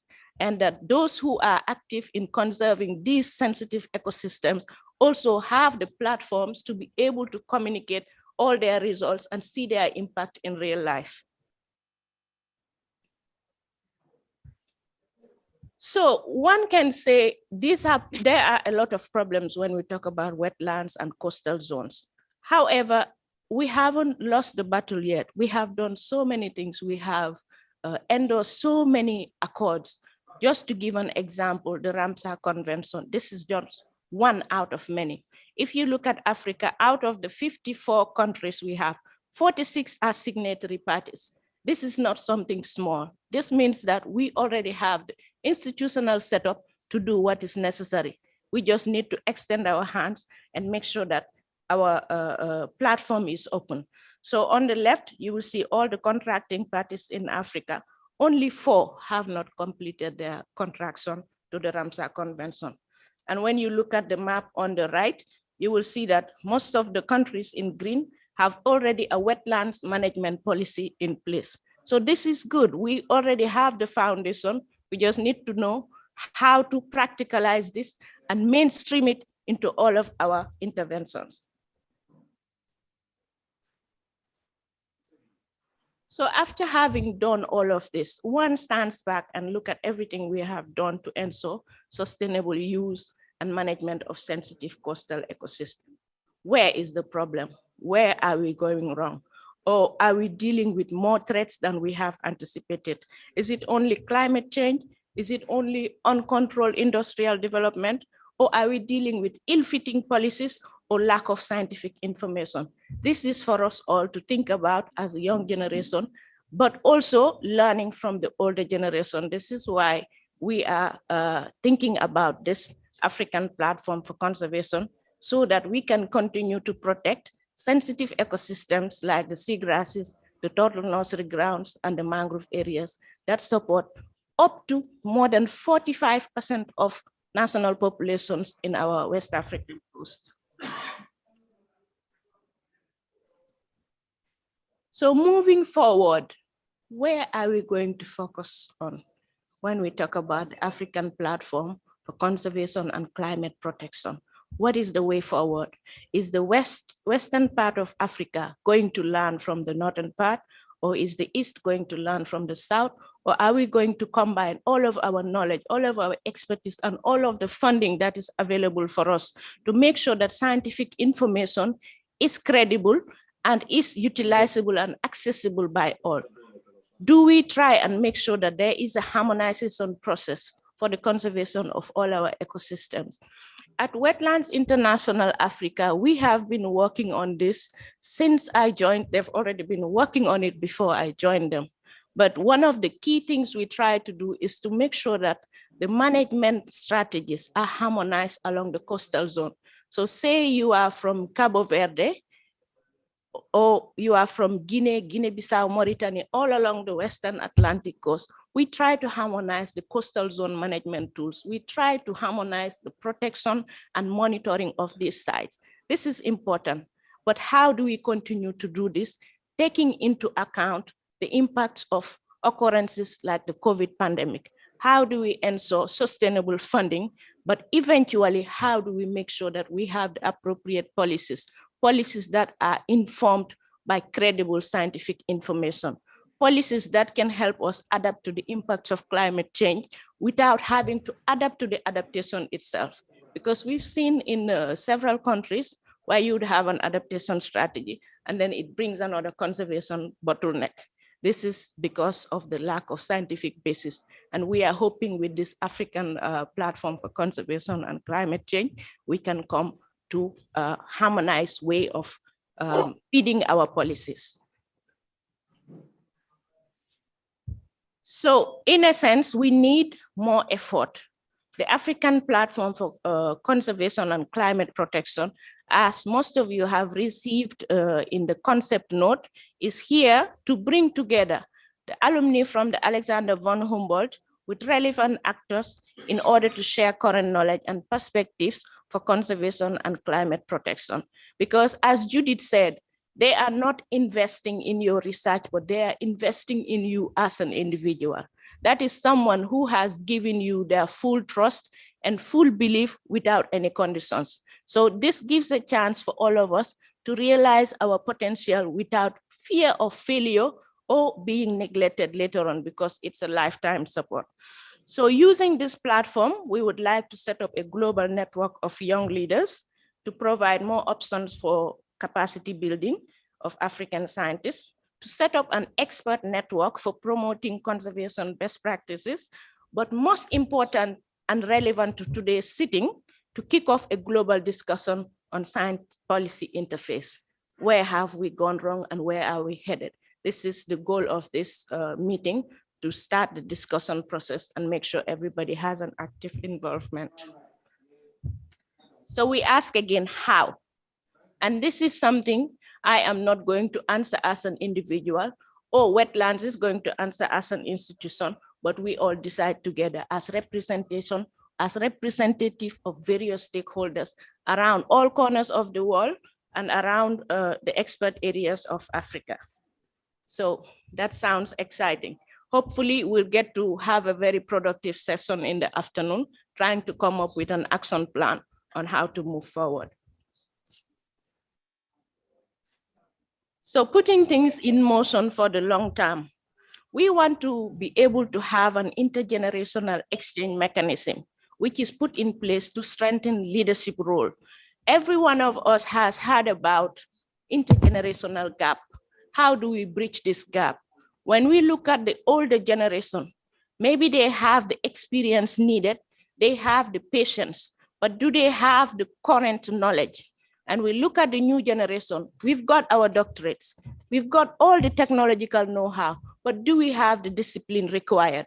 Do we have the patience needed to see all our ideas through? This is what we mean by the intergenerational platform. Bringing people who have lived through hard times, who have gone through tough times and came out flying, to transfer that set of skills to the younger ones who will carry on the mantle of leadership in conservation. Another thing we want to put in motion is a communication plan, not only of wetlands, but African conservation in general, which will showcase all the brilliant work we have done and together with our partners. We know most of us may not even have heard of wetlands. And this is not an isolated case of Wetlands International, but many institutions do way more than people know. So how do we better our communication to make sure that everybody is seeing what we are doing on a daily basis, on a real time, on a free and accessible platform? Last but not the least, how do we bring together scientific information and make it available? I know there are a lot of my colleagues who went through the same process of having been the first one to do a study in their site. And the most common experience is you would work, for example, in a study site in Senegal or in Gambia, but your data reference will come from Czech Republic or Russia. How do we make sure that we are the source of our own references? How do we make scientific articles available to us directly? How do we make data available instead of getting secondhand data from people who would come pick it and we have nothing to report back? These are the key things we want to make sure that the African platform will promote with the help of our collaborators, Alexander von Humboldt and other funding members. So collaboration is the key word. Everybody has a tiny piece of the puzzle. All we need is to bring it together and make up a good picture for Africa. That is all. If you have any questions, they're welcome. Merci beaucoup, Adam, pour vraiment avoir démarré cette présentation avec les éléments centraux que vous avez évoqués.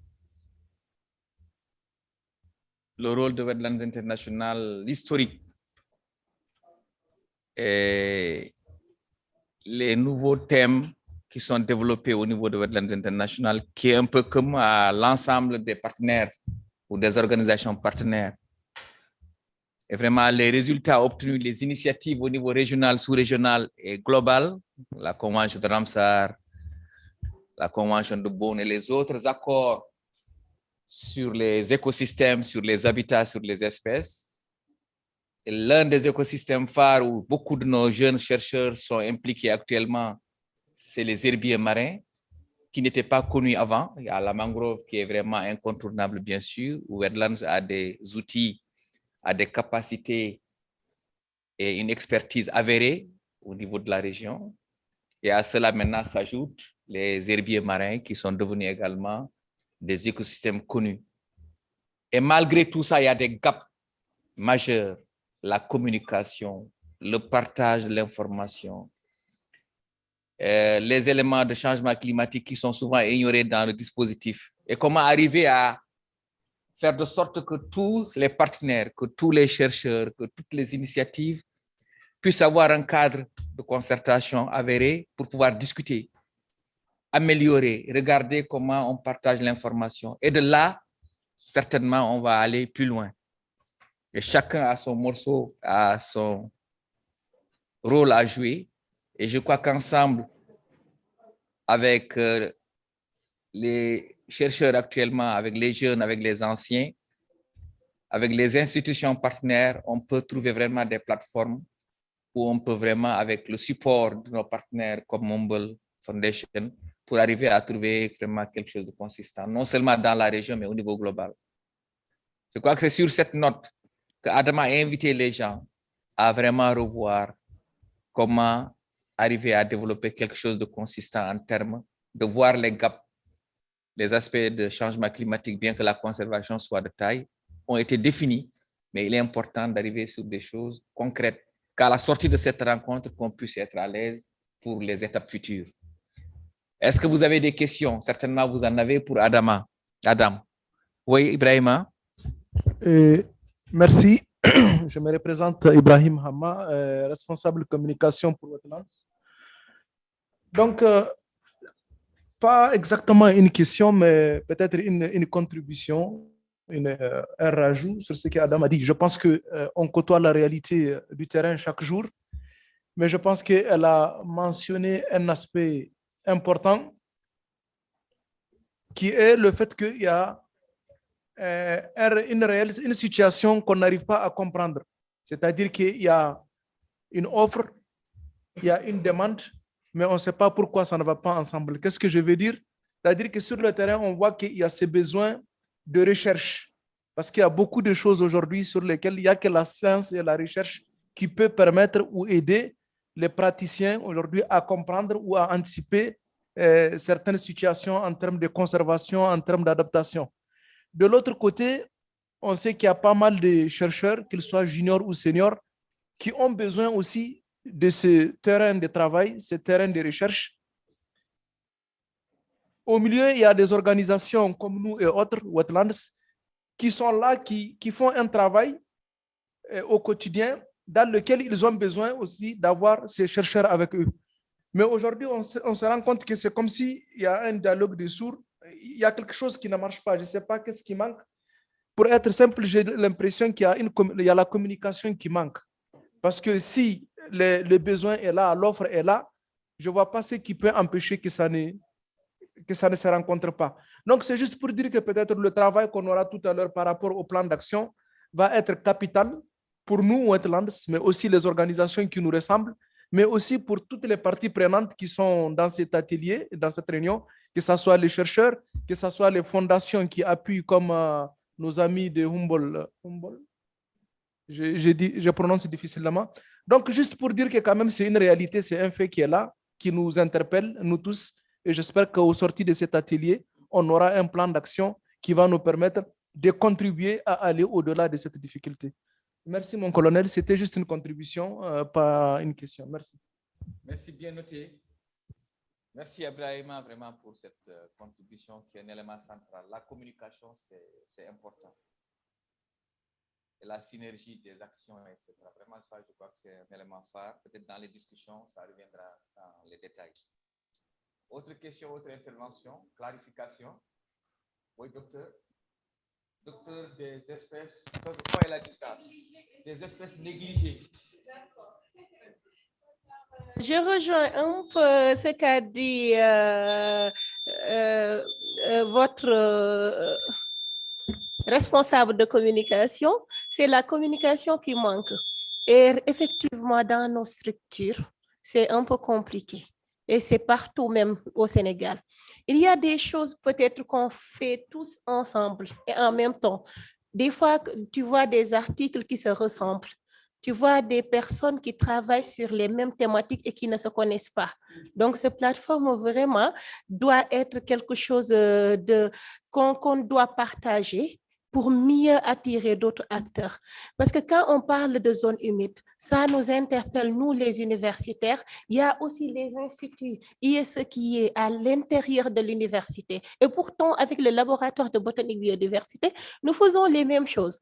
Nous ne travaillons pas ensemble. Et de la même façon avec les structures comme Wetlands, etc. C'est quelque chose d'important qui peuvent être développés et qui peuvent avoir beaucoup de résultats.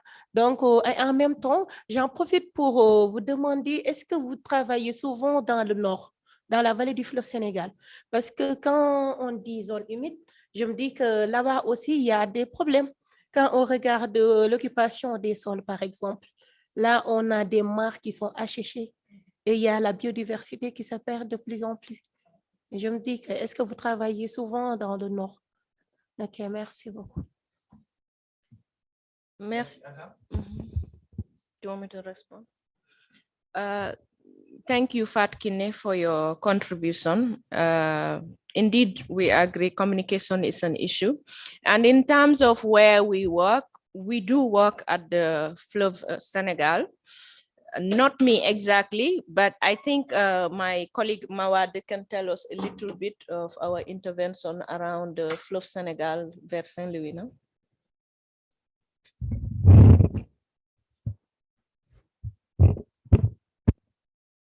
Merci Adam. Effectivement, dans le passé, nous avons eu à travailler dans le fleuve Sénégal, notamment la réserve d'avifaune du Ndiaël. Donc, vers les années, le début des années 2010, nous avons eu à travailler au niveau donc, de cette réserve pour la remise en eau justement de cette réserve qui est un site Ramsar. Très important pour les oiseaux d'eau et qui à un moment donné, par suite à des aménagements au niveau de la compagnie sucrière, a vu un peu l'assèchement de cette réserve et ensemble avec les populations, nous avons eu à mener des actions, des activités à petite échelle, mais qui ont quand même pu démontrer un peu cette possibilité de remettre à nous cette réserve. Et c'est en tenant compte donc, de cette expérience de Wetlands International que la Banque africaine de développement a eu à financer un projet de 10 milliards au niveau de l'office, à l'époque ça s'appelait Olagan, office du lac de Guière, donc pour justement procéder à cette remise en eau, mais à une plus grande échelle.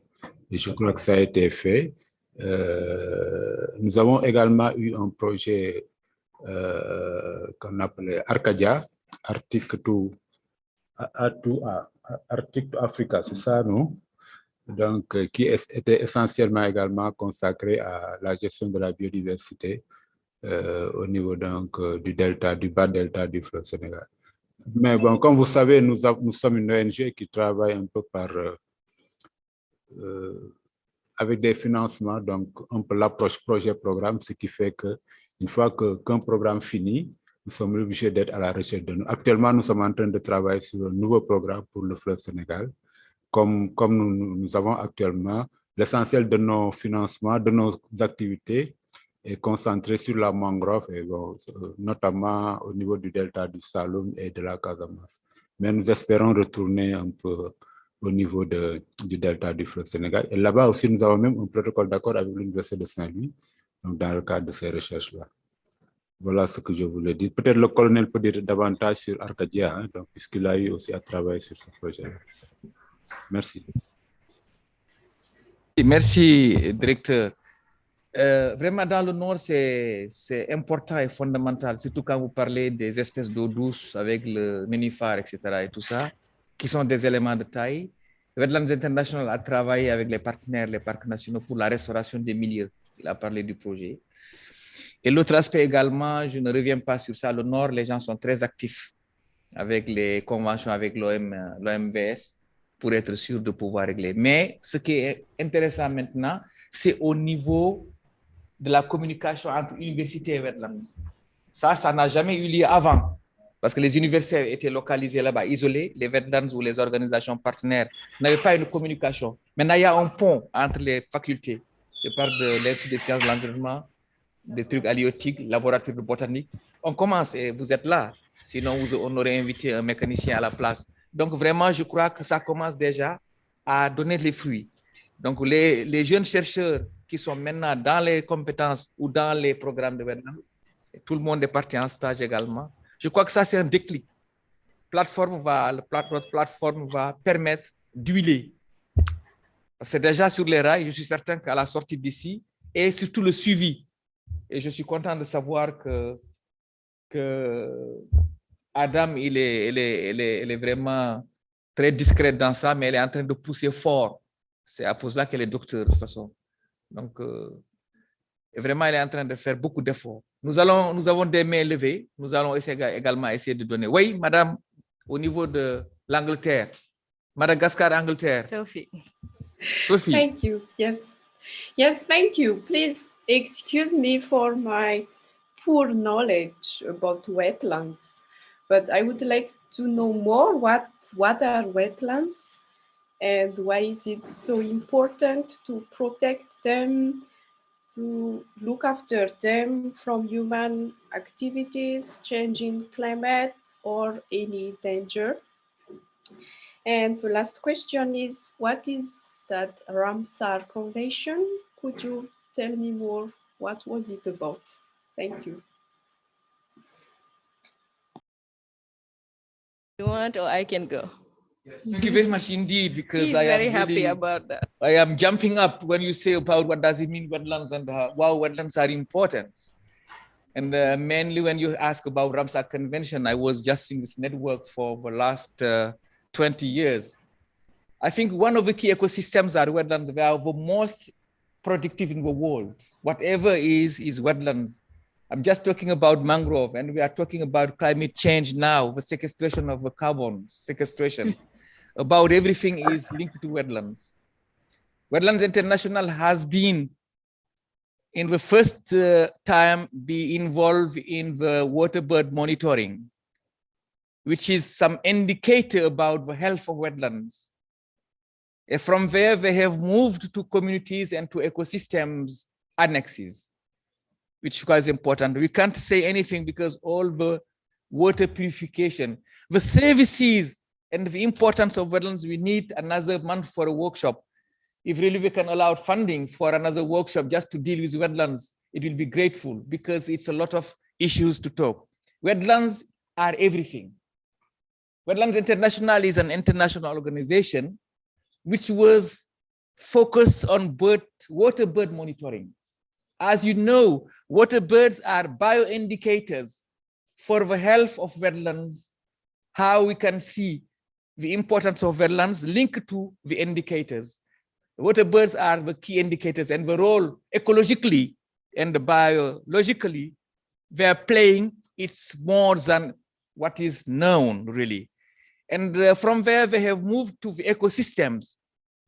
Ramsar Convention is political decision-making organisms at the global level, based in Gland in Switzerland.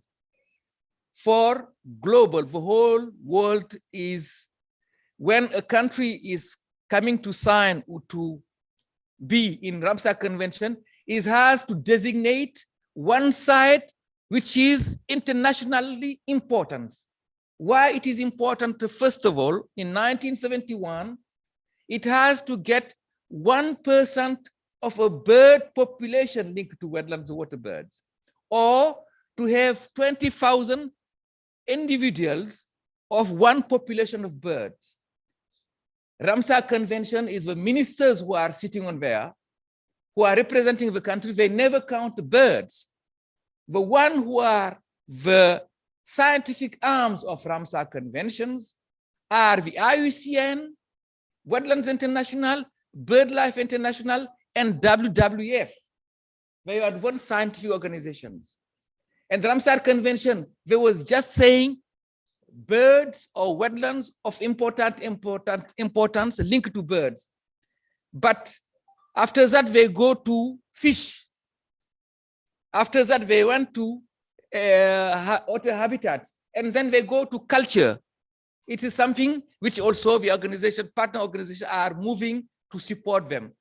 If they need some scientific basis, it's where wetlands are giving indicators to Ramsar for decision-making process. I think I have to stop there, otherwise I will keep the floor forever.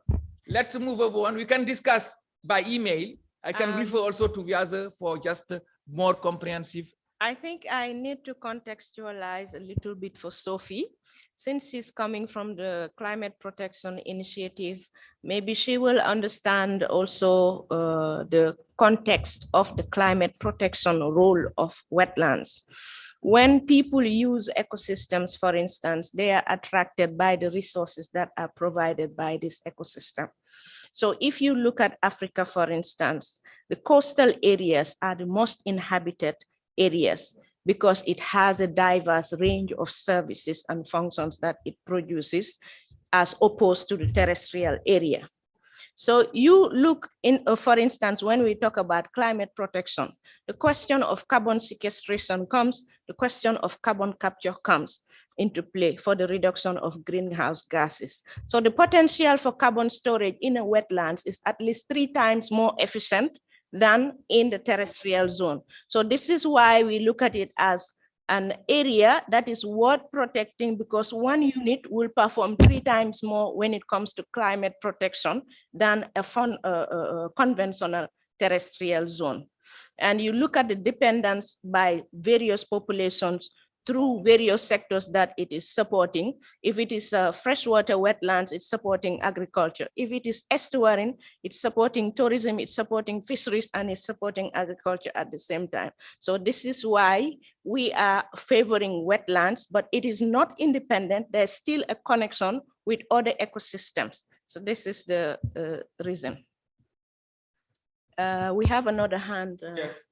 Thank Hassan. you, Adam. Thanks, Adam. Yes, it seems she hasn't put her hands back. Hassan? Bonjour tout le monde. Bonjour. Vous me recevez? Bonjour. Oui. Merci beaucoup l'ensemble de tous les participants et je vous remercie pour cette plateforme, surtout à Dr Adam qui vient de faire une belle présentation par rapport à l'état de zones humides en Afrique et surtout les zones d'intervention de cette plateforme Wetlands International Africa. Dans sa présentation, il paraît que j'ai l'impression de mentionner qu'il y a un manque vraiment de souligner surtout les zones humides qui se trouvent dans la zone sahélienne où on trouve en tout cas des écosystèmes très fragiles et dans ce sens, je crois qu'il y a eu quelques manques d'éclaircissement ou voire d'informations par rapport à cela, parce que quelque part, je vis les projets d'intervention de cette plateforme Wetlands International se focalisent beaucoup plus sur les écosystèmes des zones côtières, disons. Bon, en ce sens, c'est pour dire que pourtant, dans certains pays comme le Niger, en tout cas, des efforts sont en train d'être faits, parce que récemment même, il y a une politique nationale qui vient d'être adoptée pour les zones humides. Et en 2019, on n'a que 13 zones humides, mais cette année même, il y a eu 2 sites qui ont été identifiés comme sites Ramsar, qui sont d'importance internationale d'ailleurs et qui permet à la communauté locale de mobiliser leurs moyens de subsistance. Bon, c'est pour dire que vraiment, il y a un manque d'explications ou d'informations pour rejoindre les intervenants en premier lieu qui soulignaient qu'il y a la communication qui manque, surtout au Niger. Cette plateforme, on peut dire qu'il n'est même pas extrêmement reconnu si ce n'est pas à travers les réseaux et autres. C'est ça que j'aimerais un peu souligner comme inquiétude et je vous remercie. Thank you, Hassan. That's a really pertinent intervention. We didn't want to take too much time by going into the inland wetlands, but it is surely featured in the strategy pluriannual of Wetlands International. So we just focused on the 4 major wetland zones, but it is incorporated into our strategy for the next 5 years. And I think you will hear more about it as we go on. Hadi? Merci Adam et félicitations pour cette belle présentation. Peut-être que ma main n'a pas été vue très tôt. C'était juste pour rebondir sur la question de Dr Fatou Kinegei sur la présence de wetlands au nord. Et là, c'est pas réellement une question, mais c'est un ajout complément que j'ai à apporter par rapport à ce que Mawad a dit sur le nord et appuyé par colonel Abdoulaye. C'est juste pour vous dire que c'est pas que Wetlands était au nord. Nous sommes toujours présentes au nord parce qu'il y a le projet de renforcement des capacités qui a fini l'année dernière, qui était très présente au nord et le delta dans son L'intégralité faisait partie des sites d'intervention. On a beaucoup travaillé avec le Ndiaye et on continue de le faire avec l'ensemble des aires protégées du Nord. Et ça continue avec la seconde phase du projet, du projet qui est maintenant le projet de consolidation des acquis. Et récemment, même sur le renforcement de capacité qu'on a organisé, et tous les sites du Nord ont bénéficier de cet atelier de renforcement de capacité. C'est pour vous dire que Wetlands est toujours présente et qui dit de recensement d'oiseaux parle de façon directe ou indirecte de l'occupation des habitats parce que les oiseaux et les zones humides sont intimement liés. C'est pour tendre la main à Dr Faskine pour vous dire que le Nord n'est pas exclu. Wetlands est toujours là dans le nord du Sénégal et même au-delà avec sa présence en Mauritanie. Merci. Merci Khadi pour le complément d'information. Il y a une autre main. Oui.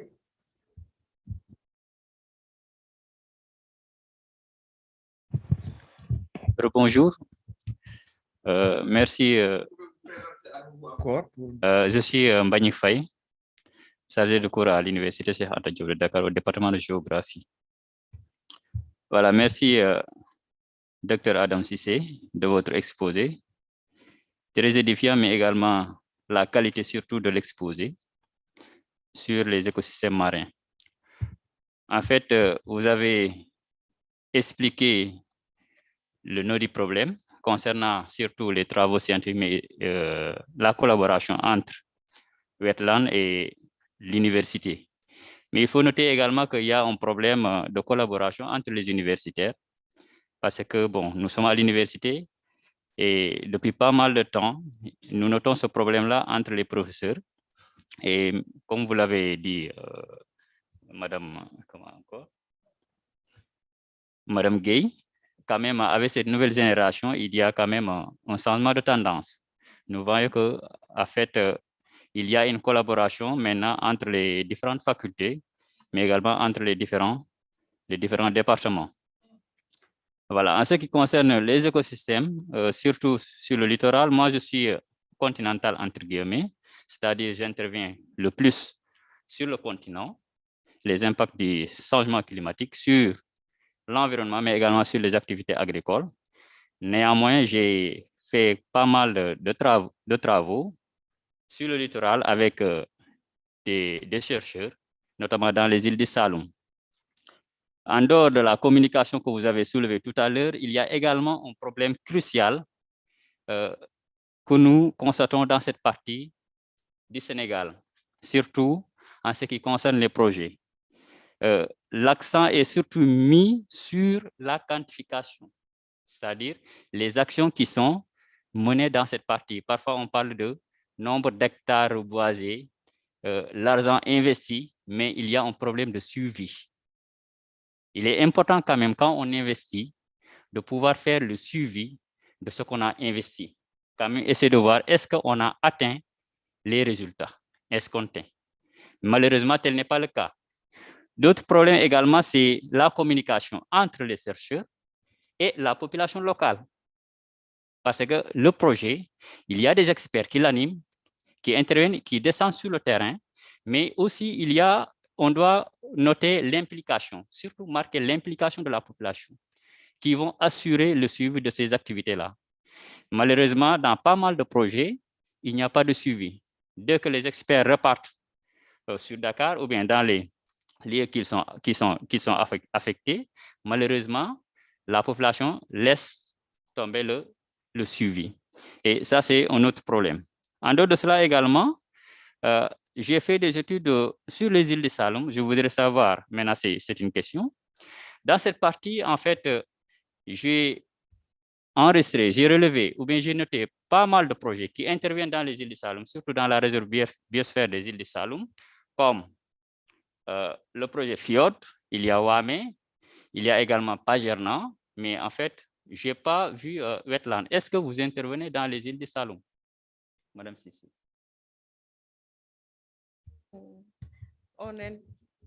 We intervene in Saloum. This is what we are talking about, communication. Mawad, go ahead. Je ne sais pas, M. Faye, en fait, là, vous avez cité des projets qui n'existent plus au Saloum. Peut-être ça, cette information est un peu, n'est pas très récente parce que ni Wame n'existe plus là-bas, n'intervient plus là-bas. Le Pajana également est fini depuis lors. Si Wetlands International non seulement intervient en tant que projet au Saloum, mais a aidé le conseil départemental à mettre en place une plateforme, comme à l'image de ce qu'on veut créer ici. On appelle la plateforme Mangrove, qui regroupe donc aussi bien les élus locaux, les services techniques, notamment la direction des eaux et forêts, les parcs nationaux, les aires marines protégées, l'hydraulique, les ONG actives au niveau du delta du Saloum, et les maires aussi, les maires des communes. Donc, vous avez parfaitement raison. Et en fait, la création, la mise en place de cette plateforme voudrait répondre à un problème que vous avez identifié, notamment la non-harmonisation des activités. Donc, après avoir fait une étude d'identification des acteurs, on s'est rendu compte que les mêmes acteurs, je crois que quelqu'un l'a dit tout à l'heure, les mêmes acteurs étaient sur les mêmes sites, prétendant travailler pour les mêmes populations et qui ne se connaissaient pas. Donc, c'est un peu pour aider le conseil départemental et l'agence régionale de développement, qui sont donc des cadres d'harmonisation, à mieux affiner leur intervention, qu'on a mis en place cette plateforme. Et maintenant, la plateforme est devenue un genre de cadre obligatoire pour tout projet qui veut s'installer dans la zone. Donc, c'est vous dire que peut-être, si vous voulez de plus en plus d'informations, vous pouvez vous rapprocher de nous et on vous donnera toutes les informations nécessaires sur les îles du Saloum, notamment la réserve biosphère et le delta du Saloum en général. Merci. Yeah, just to add, I think Dr. Faye will be happy to know in terms of research also, there is a lot of new information coming from the assessments we've done in Saloum. We've got a couple of students who are already working on producing policy briefs based on the studies they did in Saloum Delta in seagrass ecosystems. On day 3, you will see their presentations and have more access to scientific information. There's also the national team, what we call the National Implementation Team of Senegal, who has been working on a monitoring plan since 2 years ago. And they have put in place a monitoring plan for the pilot site for protection of seagrasses, but as well as mangroves, all the way to Palmarin. In terms of the wetlands as an institution itself also, we've got studies on the inventory of infrastructure and the possible risks posed to ecosystems like mangrove, seagrass, and turtles, which is available and validated at national level. The national institutions like DPN and DAMP have been tasked to implement the recommendation from these studies. There is also recently our study on the natural assets valuation system, where we try to predict the value of every single hectare of mangrove. This goes to the government for trying to put in place protection measures. All this information we can provide for you at the end of the meeting, and you will hear more in the presentations of the young researchers on day 3. Merci beaucoup, Adam. Je crois que nous avons vraiment eu une longue discussion sur la note introductive que Adama a faite tout à l'heure. Et il est important également de noter notre collègue du Niger qui a parlé des zones humides en milieu continental ou des zones humides en milieu saharien ou saharien, qui sont vraiment des fondamentaux des zones humides. Le rôle qu'ils jouent pour la biodiversité, le rôle qu'ils jouent pour les changements climatiques, le rôle qu'ils jouent pour la migration, c'est vraiment considérable et le Niger joue un rôle important dans le dispositif. Donc, je crois que ça, vous allez voir dans les documents et comme la dame l'a dit, c'est vraiment des éléments importants. Et nous avons également un bureau au Mali qui est spécialisé dans les zones humides au niveau du Sahel. D'ailleurs, on l'appelle le bureau Sahel. Et il est vraiment dans toutes les initiatives au niveau des initiatives du fleuve du Niger.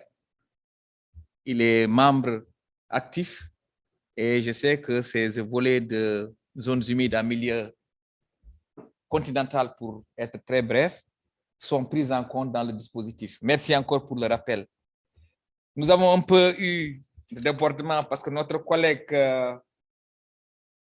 Yassine Ramzi ne sera pas là ce matin. Il va essayer de faire la présentation au 3e jour. Ça, nous allons en profiter pour demander à Dr. Corinne de présenter à la place. Comme ça, nous aurons rattrapé le temps. On a eu une longue discussion sur le cas de l'introduction, la note introductive d'Adama. Maintenant, nous allons demander à Dr. Corinne de faire la présentation. Merci, docteur. Vous avez la parole. So, good morning, bonjour. I'm here just a bit to share my screen. It's available for you, my screen? Okay. Yes, we can see. Okay, thank you very much. Thank you for the opportunity, especially to you, Adam, and for all the organizers. I will be speaking a little bit on WASCAL program in general and focusing in our own program here in Cape Verde. So the WASCAL means West African Science Service Center on Climate Change and Adapted Land Use. So it's a research center dedicated to climate change, especially. Now WASCAL program as a West African entity englobes most of the West African countries.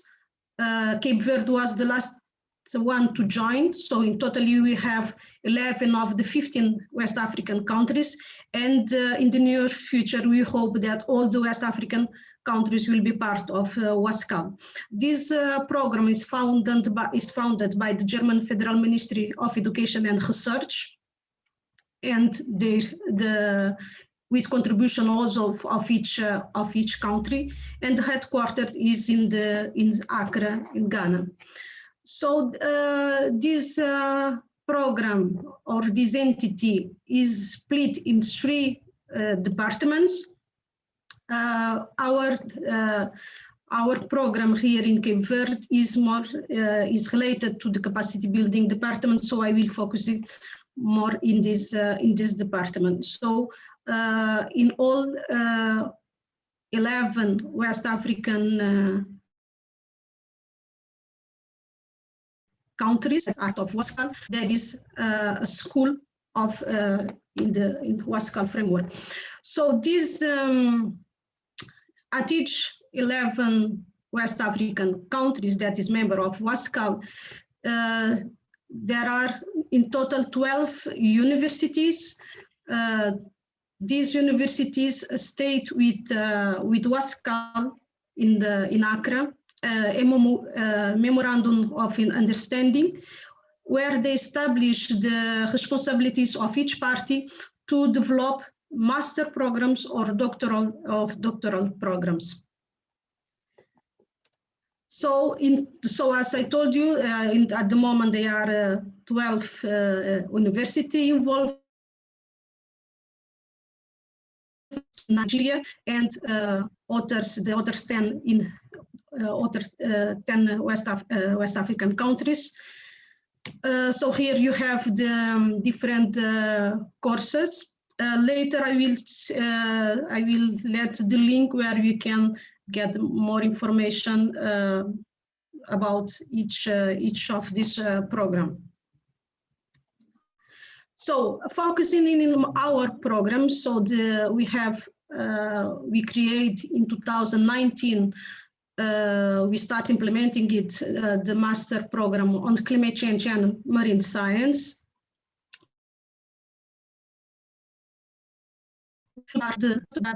By October this year. So we launched the call, and the call is open for all the 12 schools until June 30. So until next week. So who are interested in one of these programs, so have the opportunity to apply, still having the opportunity to apply. Our master program is being done with strong partnership of the GeoMar, the Humboldt Center for Ocean Research in Kiel. The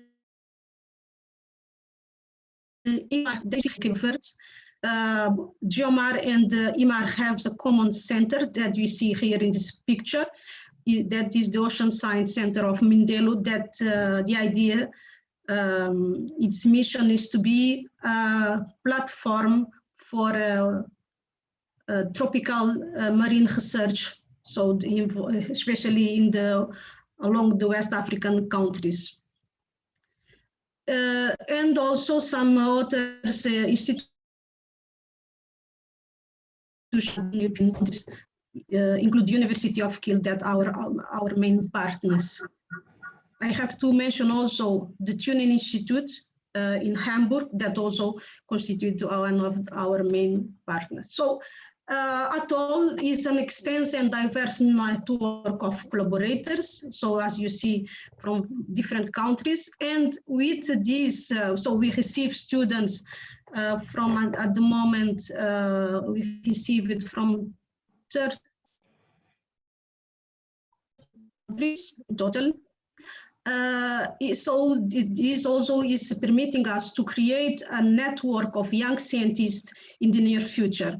So we try to have a good connection between the different batches of students. So we are working in order that we keep this connection that will also contribute for the establishment of a nice and strong network of scientists, not just to marine science, but also to climate change. The objectives of this master program is to create a critical mass, especially in the fields of climate change, marine science, and management, focusing in the West Africa, to transfer interdisciplinary knowledge and develop technical skills in order that our students or next scientists can better understand the coastal and the open ocean ecosystem and their interconnectivity, solution-oriented project in the context of marine science, climate change.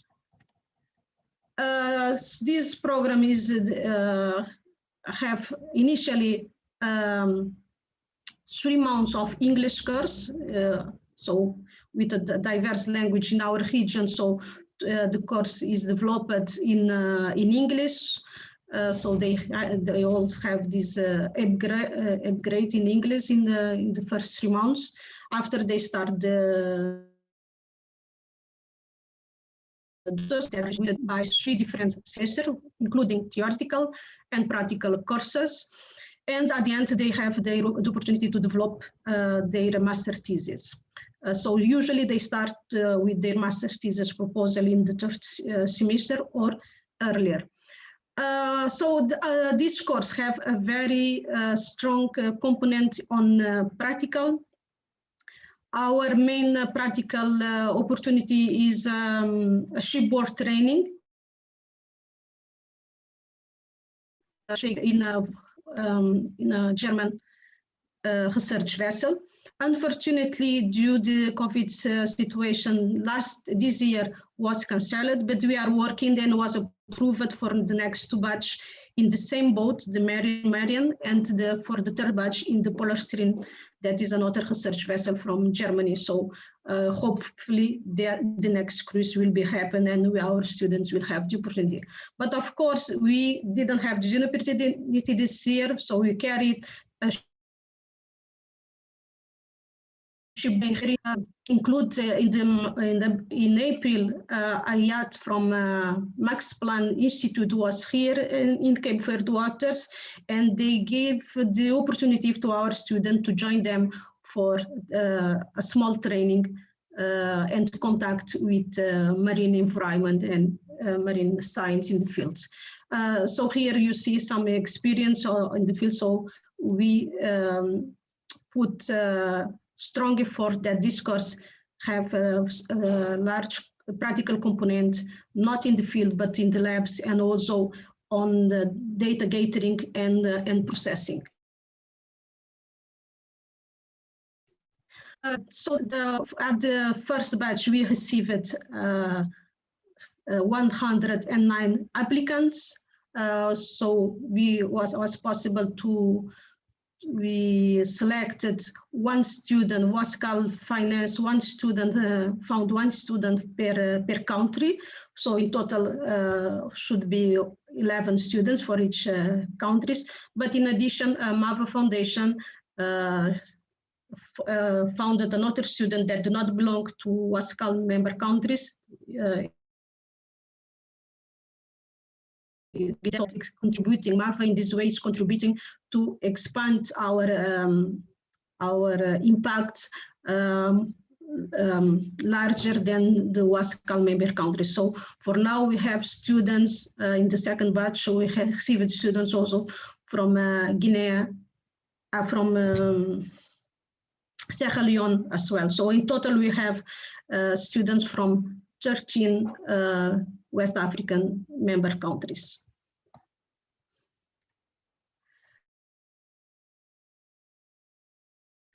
Our plan is to upgrade the course to a doctoral program by 2023. We are working on that. But because WASCAL just found one course per country or per school, so we should work also to keep our master program.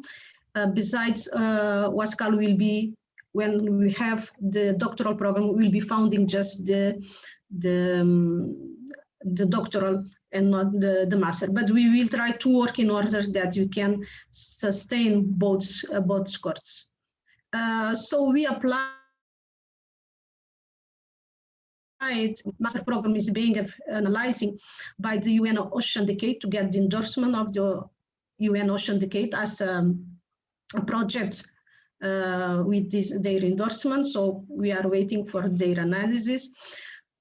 So we are working hard exactly to achieve the sustainability, to be less dependent of the Federal Ministry of Education in order that we can continue move forward. Besides this partnership or this fund will be not available for forever, so we have to prepare to maintain it when it ends. And we are working also to improve the MAVA also have good contribution because they have been founding mostly, no, it's not exactly mostly, but more or less we have 2 students founded by MAVA, that's 2 males and 2 females right now. So a little bit, so to know a little bit more about us, you can visit, I will put the links in the chat. Here to show to you the achievements of what not just our school. This program is being implemented since 2014, if I'm not wrong. So more than 250 alumni, a lot of students have been beneficiaries, more than 300. So these are the main achievements of the WASCAL. Thank you very much. Any question? We are here.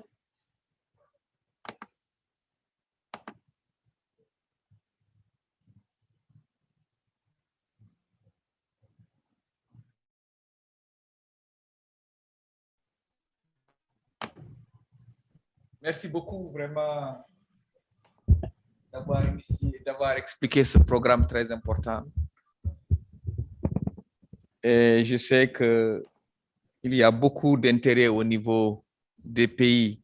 Bien sûr, avec la barrière linguistique, on a pu quand même surmonter ça et que les gens puissent être dans ce dispositif. Et que les universités se joignent entre eux pour pouvoir signer un mémorandum pour vraiment supporter la zone, c'est des fondamentaux extraordinaires. Et ça revient à dire ce que le professeur disait tout à l'heure, que les chercheurs entre eux ne se parlent pas, que les universités au niveau du département ne communiquent pas, et maintenant qu'au niveau des organisations et les universités également, il y a des goulots d'étranglement. Et tout ça, ça montre qu'avec ces initiatives, des problèmes peuvent être réglés. Je crois que nous allons voir tout à l'heure dans l'étape suivante comment arriver à adresser ces défis pour pouvoir essayer de trouver les éléments pour notre futur plan d'action. Avant d'y arriver, je crois qu'on va demander aux intervenants, aux questions et réponses, s'il y a des gens qui souhaiteraient avoir des clarifications. L'exposé est très clair. Je vous félicite au passage. Hein? Muito obrigado, c'est muito claro.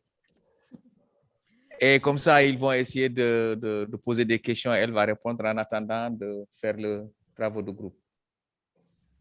Celui qui demande la parole, je ne vois pas de main. Judith, you have a floor. I just wanted to accidentally raise your hand. Yeah, I just wanted to say thank you so much for this very insightful lecture, and I just thought I'd do some applause. So really it's shared because it's straightforward, and we needed these presentations because I have heard Dr. Adam singing about Wascal all the time at the universities. Wherever she's there, she's just having a flag to show how important service institutions and the university is doing for the young researchers. Now we have some orientations, and we have CV achievement, which has been done so far. We really encourage them. Any other questions and reaction? And yes, go ahead. Ms. Almeida, would it be possible that through your network, through your contacts, the Humboldt Fellowship offers are also made a bit more visible in the countries that you are in, that you work in? Yes, we would appreciate to interact with you in order you can share your activities in not just in our country, but for all the WASCAL members. We should have in Germany next on September a meeting with our main partners and WASCAL directors of each schools. Depending on the situation of COVID, maybe some all the directors will be able to go, but we are working in order that all of us can be. I can put you also in contact with the organizer, because the Würzburg University, I don't know if I tell it very well, but is the responsible for the organization of this meeting in September. So maybe by them is easiest to spread the word. So in your activity, and maybe give another thing that I didn't mention, that the students also have the opportunity to go to Germany during this, especially during the doctoral programs, to join their supervisor and stay there for around 6 months. In the master program, so they at the beginning don't have this opportunity, but at least 3 of our students that was invited for their supervisor, we are organizing in order they can go. But because direction, we are a little bit limited, but for all the doctoral courses, so the students also have the opportunity to join German institutions. And so with your institution, maybe we can also continue having more students in each program involved, like MAV is supporting 1, 2, 3 students each year, especially in our master program. Good initiative, thank you. Any reaction? Who? Judith, Can you hear me? Yes? Yes, I'm Sheila from Cameroon. I just want to say thank you for the great presentation. And like I did write on the chat box, I am quite interested in the program, and I know a good number of people there here in the Central Africa are very much interested in the program that Wascal is organizing. But whenever we look at it, our students here are limited because they find out that Central African countries are not eligible. So how can you ensure that Wascal can integrate countries from the Central Africa, some countries like Gabon, Cameroon, Congo, Equatorial Guinea, Central Africa and Chad and all the rest? Is it possible, or is there another phase of Wascal at the Central African region which we don't know yet about? Can you please enlighten me on that? So in terms of founding scholarship, Wascal just can found the 11 West African countries. But as I told you, by other institution, so we can receive, so if we have an applicant from Cameroon or another country that these Wascal members can be selected, and unselected can come by his own funds or also get funds from another institution. This is an example, for example, MAVA Foundation that has been founding students, for example, from Sierra Leone that are not member of Wascal, and Guinea also. But in the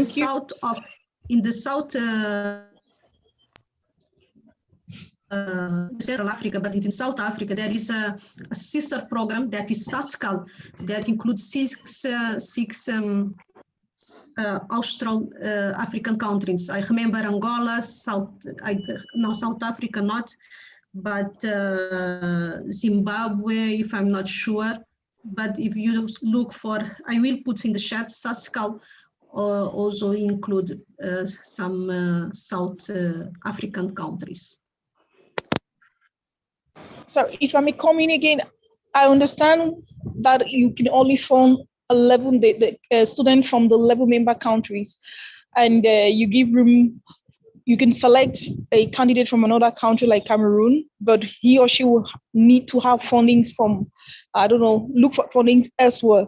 But can you tell me if another sister kind of organization can be created at the level of the Central African region, and what is there to be done for us to have a similar kind of project or kind of center where our students also will benefit from funding of this nature? So this is a question that I cannot answer to you because our regional programs organized between the different ministries in each country and Federal Ministry of Education. So I am at the level of the university.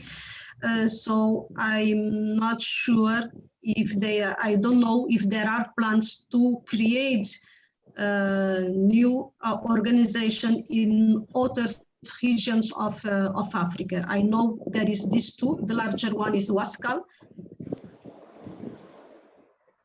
But I don't know if there are plans for other programs like that in other African regions. Sorry for not responding to this question.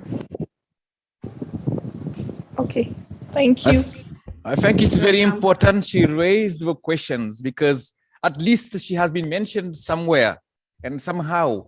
Now it's a kind of lobbying and advocacy which can help us to move from one region to the other. We see the successes and the limitation we have, and we learn from each part and we can build up. And the other hand also, now we will be belonging to a very strong platform which we want to create, and we make it stronger enough to be sure that we can also play key roles. Maybe for the time being, we can get some scholarship elsewhere as your registration or you are accepted within the university in Cabo Verde for the subject you're requiring. We can at least fight for something for the time being as individuals. Now for the policy systems, it becomes more complicated, but we can achieve it in terms of lobbying and advocacy. You will be wearing this hat in the platform as a Central African counterpart, and we try to see what is coming behind it. Thank you very much for raising it. It's very important as a kickoff for your region. And as a young researcher, there is no borders, there is no frontiers. Everything is now clear-cut. We have bridges and networking. I'm sure we can do something, or something can be done, not we. Thank you very much. Another reaction, a couple of reactions. Adama, yes. Yeah, I just like to maybe offer a little bit of hope to Sheila with regards to benefiting from WASCAL, not being a member of WASCAL. WASCAL has WASCAL for West Africa and SASCAL for South Africa, but there is still the German bureau where on exceptional conditions, people who are not part of West Africa or South Africa could get sponsored. So we will try to pursue that avenue and see what is available to non-WASCAL members. I recall one of our Humboldtians had a scholarship or a research grant to come back to Africa, and he was from the Democratic Republic of Congo. So I will try to connect you with him, and then we can take it from there to see what opportunities are available for non-WASCAL or SASCAL researchers. Thanks a lot. I think it's really straightforward. It's clear she's happy with the solutions you are providing. I'm sure with her energy, she can find something. Well, one key reaction before we go into our group work. Yes, sir. I have seen your heart and your hand. With, yes, he has it in. I don't know what he's doing. He's crushing his ears. Or... Innocent. Innocent. Do you have something to say? I saw your hand up. No, I'm good. Thank you. Good. Very good. Next one. If not, we can go for our group work. It's 12 sharp. And we have this agenda item. This session will be for, let's say, 1 hour altogether. We will be trying to see how we can divide ourselves into groups, maybe 4 groups, because I think the number is very important. We were thinking about 2 groups, but according to the number we have on the screens and here physically, we can go for 4 groups. But we have tried to avoid some people to be in the same group because we need them as rapporteurs.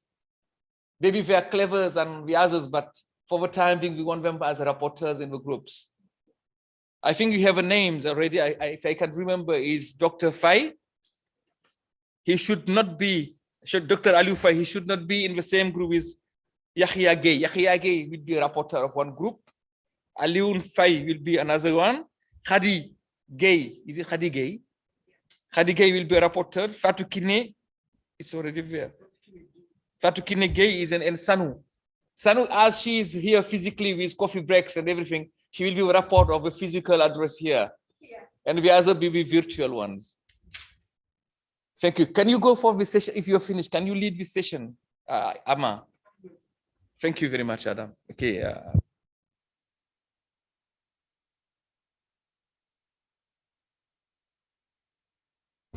D'accord, merci colonel. Donc je pense qu'on va incessamment diviser ceux qui sont sur Zoom en 4 groupes. Donc vous allez vous retrouver dans une salle avec 8 autres personnes et vous allez répondre à la question centrale de ces travaux de groupe. On peut toujours la partager sur le lien de la plateforme, mais vous pouvez déjà prendre note. C'est quelle synergie entre les projets de conservation et la recherche? Là, c'est la première question à laquelle il faudrait répondre.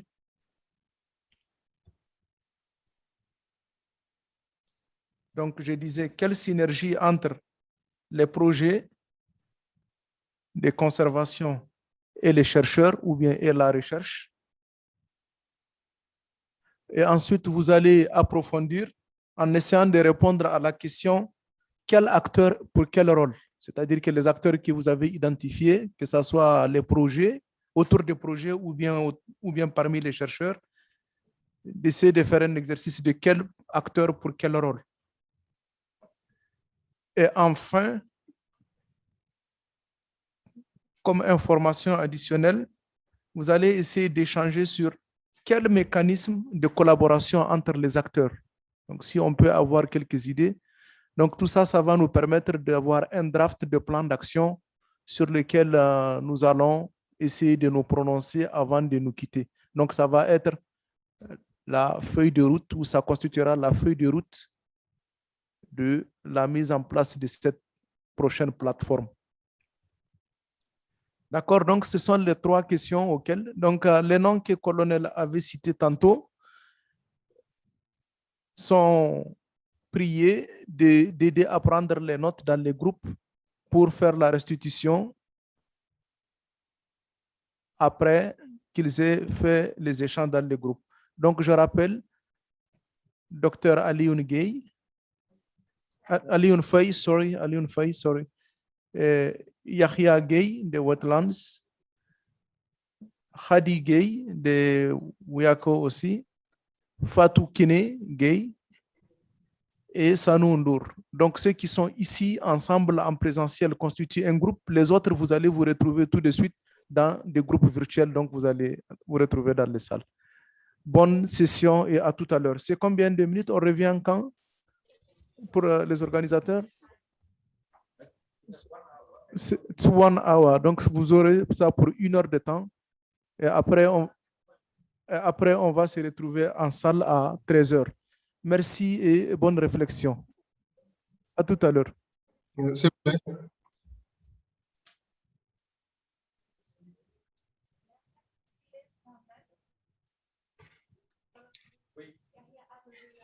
Je sais qu'il y a des problèmes avant de donner la parole à Yahya. Je suis sûr qu'au niveau des groupes, il y a des problèmes d'interprétation.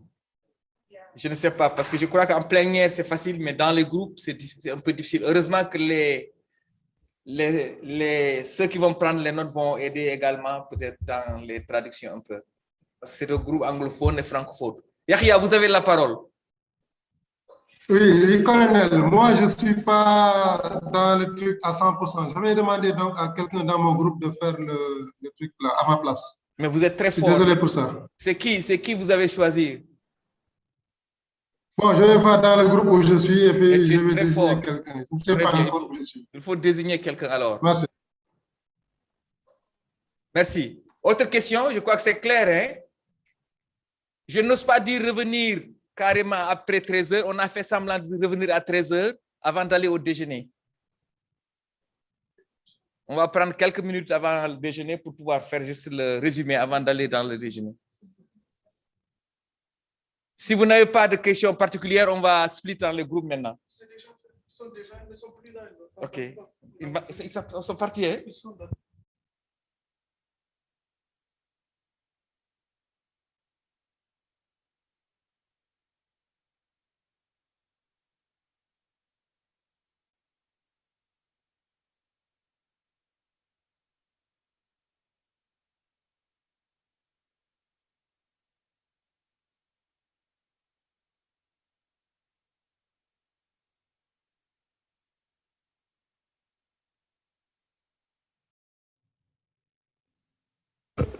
Donc, pour ceux qui sont toujours, qui n'ont toujours pas rejoint leur groupe, normalement, vous avez reçu un message qui vous invite à rejoindre le groupe. Professeur Hamma, moi, j'ai pas reçu de message. Normalement, il devait y avoir une notification directement.